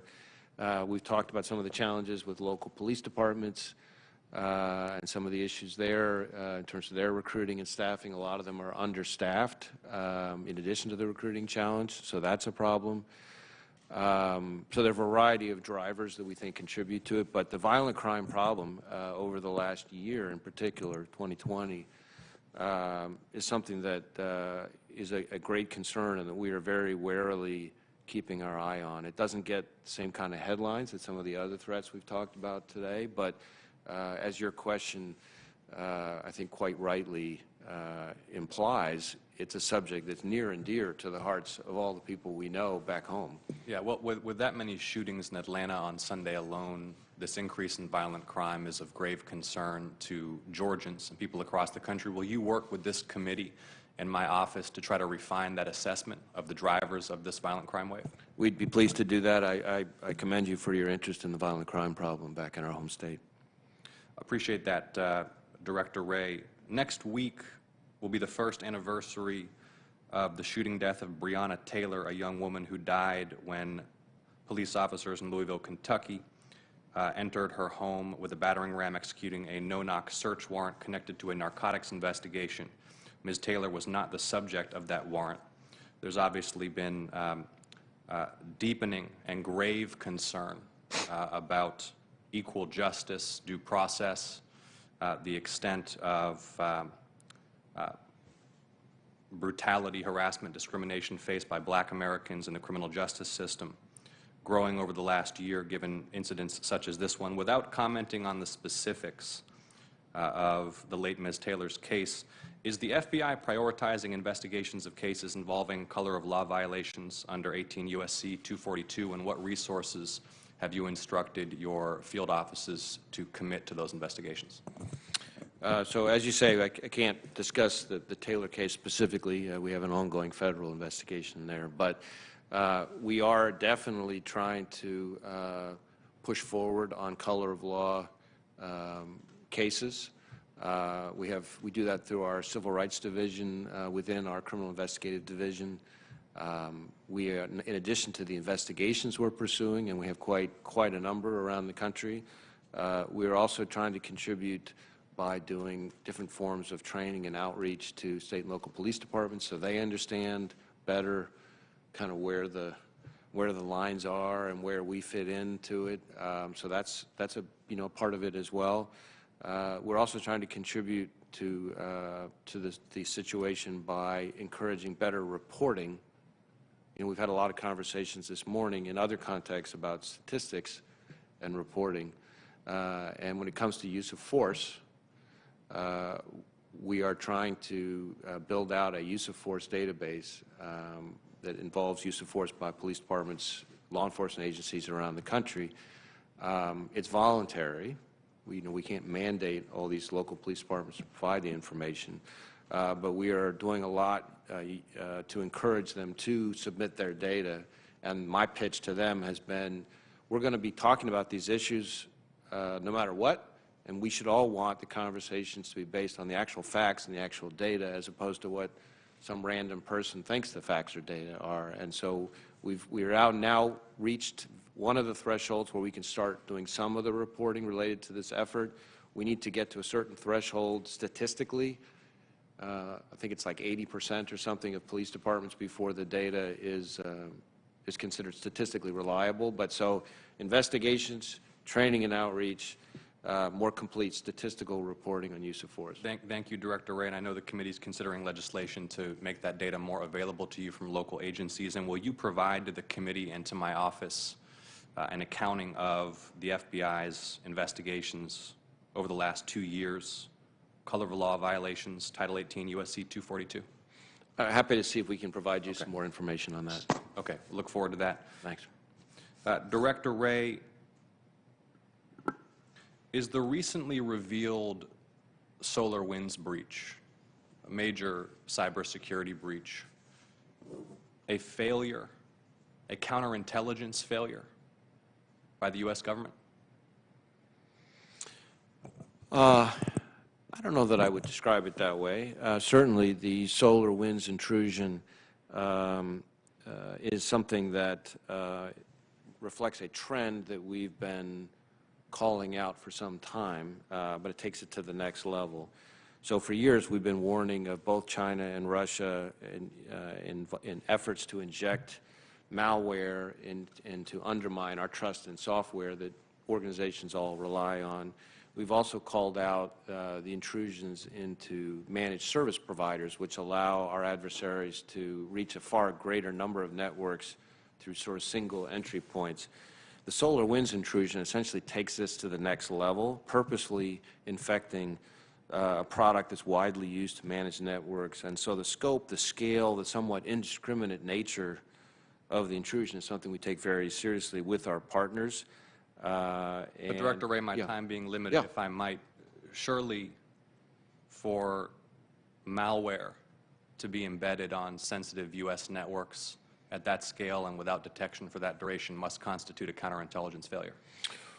Well, I think it's a cybersecurity issue. I think of counterintelligence a little bit differently than just the kind of context you're talking about.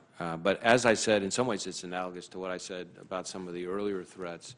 You know, our goal is to try to bat 1,000, and any time we don't bat 1,000, we're obviously looking hard to see at what we can do better to prevent that from happening again. When it comes to cyber intrusions in particular, though, we have long passed the world where it's a question of if an organization is going to be the victim of cyber intrusion. We're in the world of when. And the question is not whether somebody was subject of a cyber intrusion, but how fast does it get detected, how well does it get mitigated, et cetera. The scope, the scale, the range of attack methods, the number of adversaries involved in sophisticated cyber attacks dwarfs what it was when I was in law enforcement and national security before. And a huge amount of the information, for America in particular, is in the hands of the private sector. And so, unlike on some of the other kinds of threats we've been talking about here this morning, the partnership between the intelligence community, other federal agencies, and the private sector is at the heart of the issue. Thank you, Director Wray. Thank you, Mr. Chairman. Thank you, Senator Ossoff. I'm glad you brought up SolarWinds because I think it's the first reference at this hearing. I'd like to do a follow-up before I recognize Senator Blackburn. So what do we do about it? We know that we don't have an extradition agreement with Russia, so even finding and naming the hackers doesn't lead to any punishment of them. What is our response as a deterrent to future cyber intrusion? So, Mr. Chairman, I think discussing the response in any detail is probably something that would be better done in a classified setting. That by itself might give you a little bit of a hint. What we have found, speaking more generally, what we have found over the last couple of years in the cyber arena in particular is that we are at our most effective when we have joint sequenced operations that essentially think of it as the having the whole be greater than the sum of the parts. So you mentioned a few of the things that can be done. Any one of those things by themselves ain't going to get the job done. But if you start putting some of those things together in a way where each amplifies the effect of the other, we have actually seen some pretty good results with some of our adversaries. So it's everything from not just the law enforcement piece, it's foreign partner participation, it's private sector hardening, it's Treasury sanctions, it's a whole host of things. But when you put them together, sequenced, well, I would never suggest to you, and you would never believe me if I did suggest to you, that that's going to somehow just eliminate the problem. It does push the adversary back and slow their progress. But this is going to be a long, hard slog. Thanks, Director. I believe that Senator Blackburn is on remote. Senator?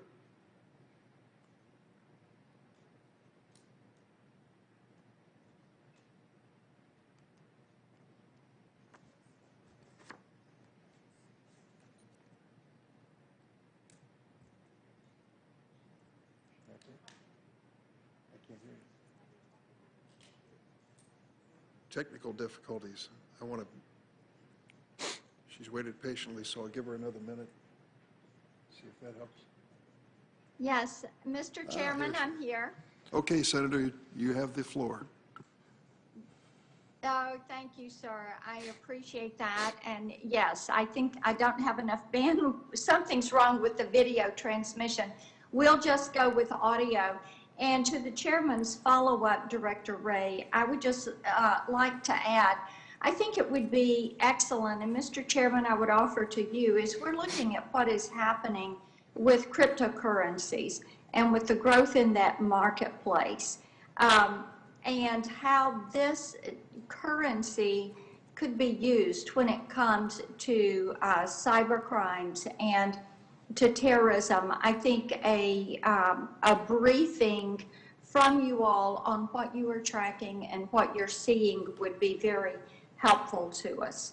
So I would I would commend that as a second place for us to go. And Director Wray, I want to say thank you to you for being here, and thank you to the FBI and the U.S. Attorney's offices in Tennessee for the work they did after January 6th, tracking down and catching the rioters from Tennessee that had taken part in those activities. And there are a lot of questions that still remain. One, and I know Senator Kennedy mentioned this, but the National Guard and the timeline that was there. I'd like for you to speak to that, if you can, the day of timeline, because I understand that Mayor Bowser spoke with the Secretary of the Army twice, at 1:34 and at 2:22, and with Chief Sun, he spoke with the Guard, the D.C. Guard Commanding General, at 1:49. And the Guard began to mobilize at 3, and the troops did not arrive until 5:40. Is that your understanding of the timeline? Well, Senator, I appreciate the question, I'm glad you tied me back to my exchange with Senator Kennedy, because I fear that I may have contributed to a little bit of a muddle here. So first, let me say that my understanding is that, on the question of authority, is that the D.C. Mayor and the U.S. Capitol Police can ask for the National Guard, that the Secretary of Defense has the authority on federal land, the Secretary of the Army has authority on, in effect, D.C. or when it's not D.C., state land. I really don't have the specifics on exactly who requested what and when. And I understand why it's a topic of keen interest, but I, as FBI Director, am not intimately involved in that process, and so I don't want to add to any confusion that's out there. Okay. So then it would be appropriate that we direct that, first of all, to the Guard Command and to the Secretary of the Army. Is that what I'm hearing you say? I think so, yes. Okay. All right. That sounds great. Thank you for that clarification, because I do think that that we do need some clarification there. Let me go to some of the riots that have taken place around the country and the crime that has seemed to spike this year. And previous to this, the FBI participated in Operation Legend. Of course, Memphis, Tennessee was a part of that effort. So we thank you for that. But let me ask you, is the FBI tracking extremist groups like Antifa or other radicalism that are connected to violence in cities across the country, the violence and the looting that has taken place? And we know Operation Legend wound down and ended in January. So how is the FBI going to continue assisting local law enforcement in these cities where you have these riots that have taken place? Well, Senator, I appreciate the question. I think you've touched on two very, very important but distinct topics. So one is the violence on our streets in a lot of our major cities, including Memphis, that Operation Legend was designed to address. And the other is the violence that's occurring amidst protests, where otherwise peaceful protests are hijacked by people who engage in violent criminal behavior. So on the first, on what I would call sort of the more traditional violent crime side, the in effect Operation Legend side, if I can just use that as a shorthand, we do think that was a successful operation, but it was by its very nature finite in duration. What we're doing since then is trying to work with our Safe Streets task forces, which have representatives of state, local, and other federal agencies, and to try to bring a strategic, intelligence-driven approach to the violent crime problem. What I have found, and I've talked with state and local police chiefs in all 50 states, is that each city has its own idiosyncrasies. There may be certain common trends, but ultimately there's usually some kind of, in effect, tail wagging the dog that is contributing disproportionately to the violent crime problem in that community. And if everybody can be working together in an intelligence-driven way, they can prioritize the impact and dismantle the enterprise as opposed to just kind of pushing the problem around. Okay, let me, not to cut you off, Sure, but to jump in there, because you're correct. There are different sets of issues around the different types of crime. I understand that, and I appreciate that. But I think part of the frustration is, let's take July 4th last year with the Hatfield Federal Courthouse in Portland, with the fire that was started. And how did the FBI and federal and local law enforcement agencies attempt to track down those that were responsible? Was this an extremist group or groups, or was it individuals like a lone actor, which you mentioned earlier, and of course in Nashville on Christmas Day we saw the actions of a lone actor. And separately, at some point, I would like to get an update from you on that. But let's talk about what you're doing to track those groups that are there, or like in Seattle with the Capitol Hill Autonomous Zone, where they're just really flouting the rule of law and trying to abolish a police presence. So how are you tracking these anarchist groups who are planning attacks, who are occupying public spaces, and what type work are you doing to help protect communities from this? So sure. So that's the second topic of the two that we touched on. So we do have a number of domestic terrorism investigations. We would call them anarchist violent extremism investigations into individuals, some of the most dangerous individuals involved in some of the conduct, in particular over the summer. We are looking at everything from tactics to funding to logistics, and we're pursuing all available charges against them. I think I may have mentioned in response to an earlier question that last year, in 2020, we arrested more anarchist violent extremists than the prior 3 years combined. But in addition, I would say that in some of the activity that you've described from over the summer, when it's targeting federal buildings, there are certain charges that may be available there, as was true with the courthouse in Portland, and as is true, obviously, with the Capitol on the 6th. But when it comes to non-federal facilities, sometimes the charges end up being state and local charges, where we work closely with and support our state and local partners as they bring charges. So we are continuing to move full speed ahead. We've increased significantly the number of investigations into the kind of activity you're describing, and we're going to keep at it. Thank you so much. Thank you, Mr. Chairman. Thank you, Senator Blackburn. As we conclude the hearing in the area of shameless self-promotion, I'm not going to send you a QFR, but I'd like to send you a copy of my Domestic Terrorism Prevention Act to ask for your reaction to it. You may suggest some changes to make it more effective, and I'd appreciate that. It's been a while since you've been before the committee, and we've certainly tried your patience today, but you've been excellent in your presentation. And I just want to thank you and the men and women of the Federal Bureau of Investigation for the sacrifices they make to keep America safe. This meeting of the Judiciary Committee will stand adjourned. Thank you, Mr. Chairman.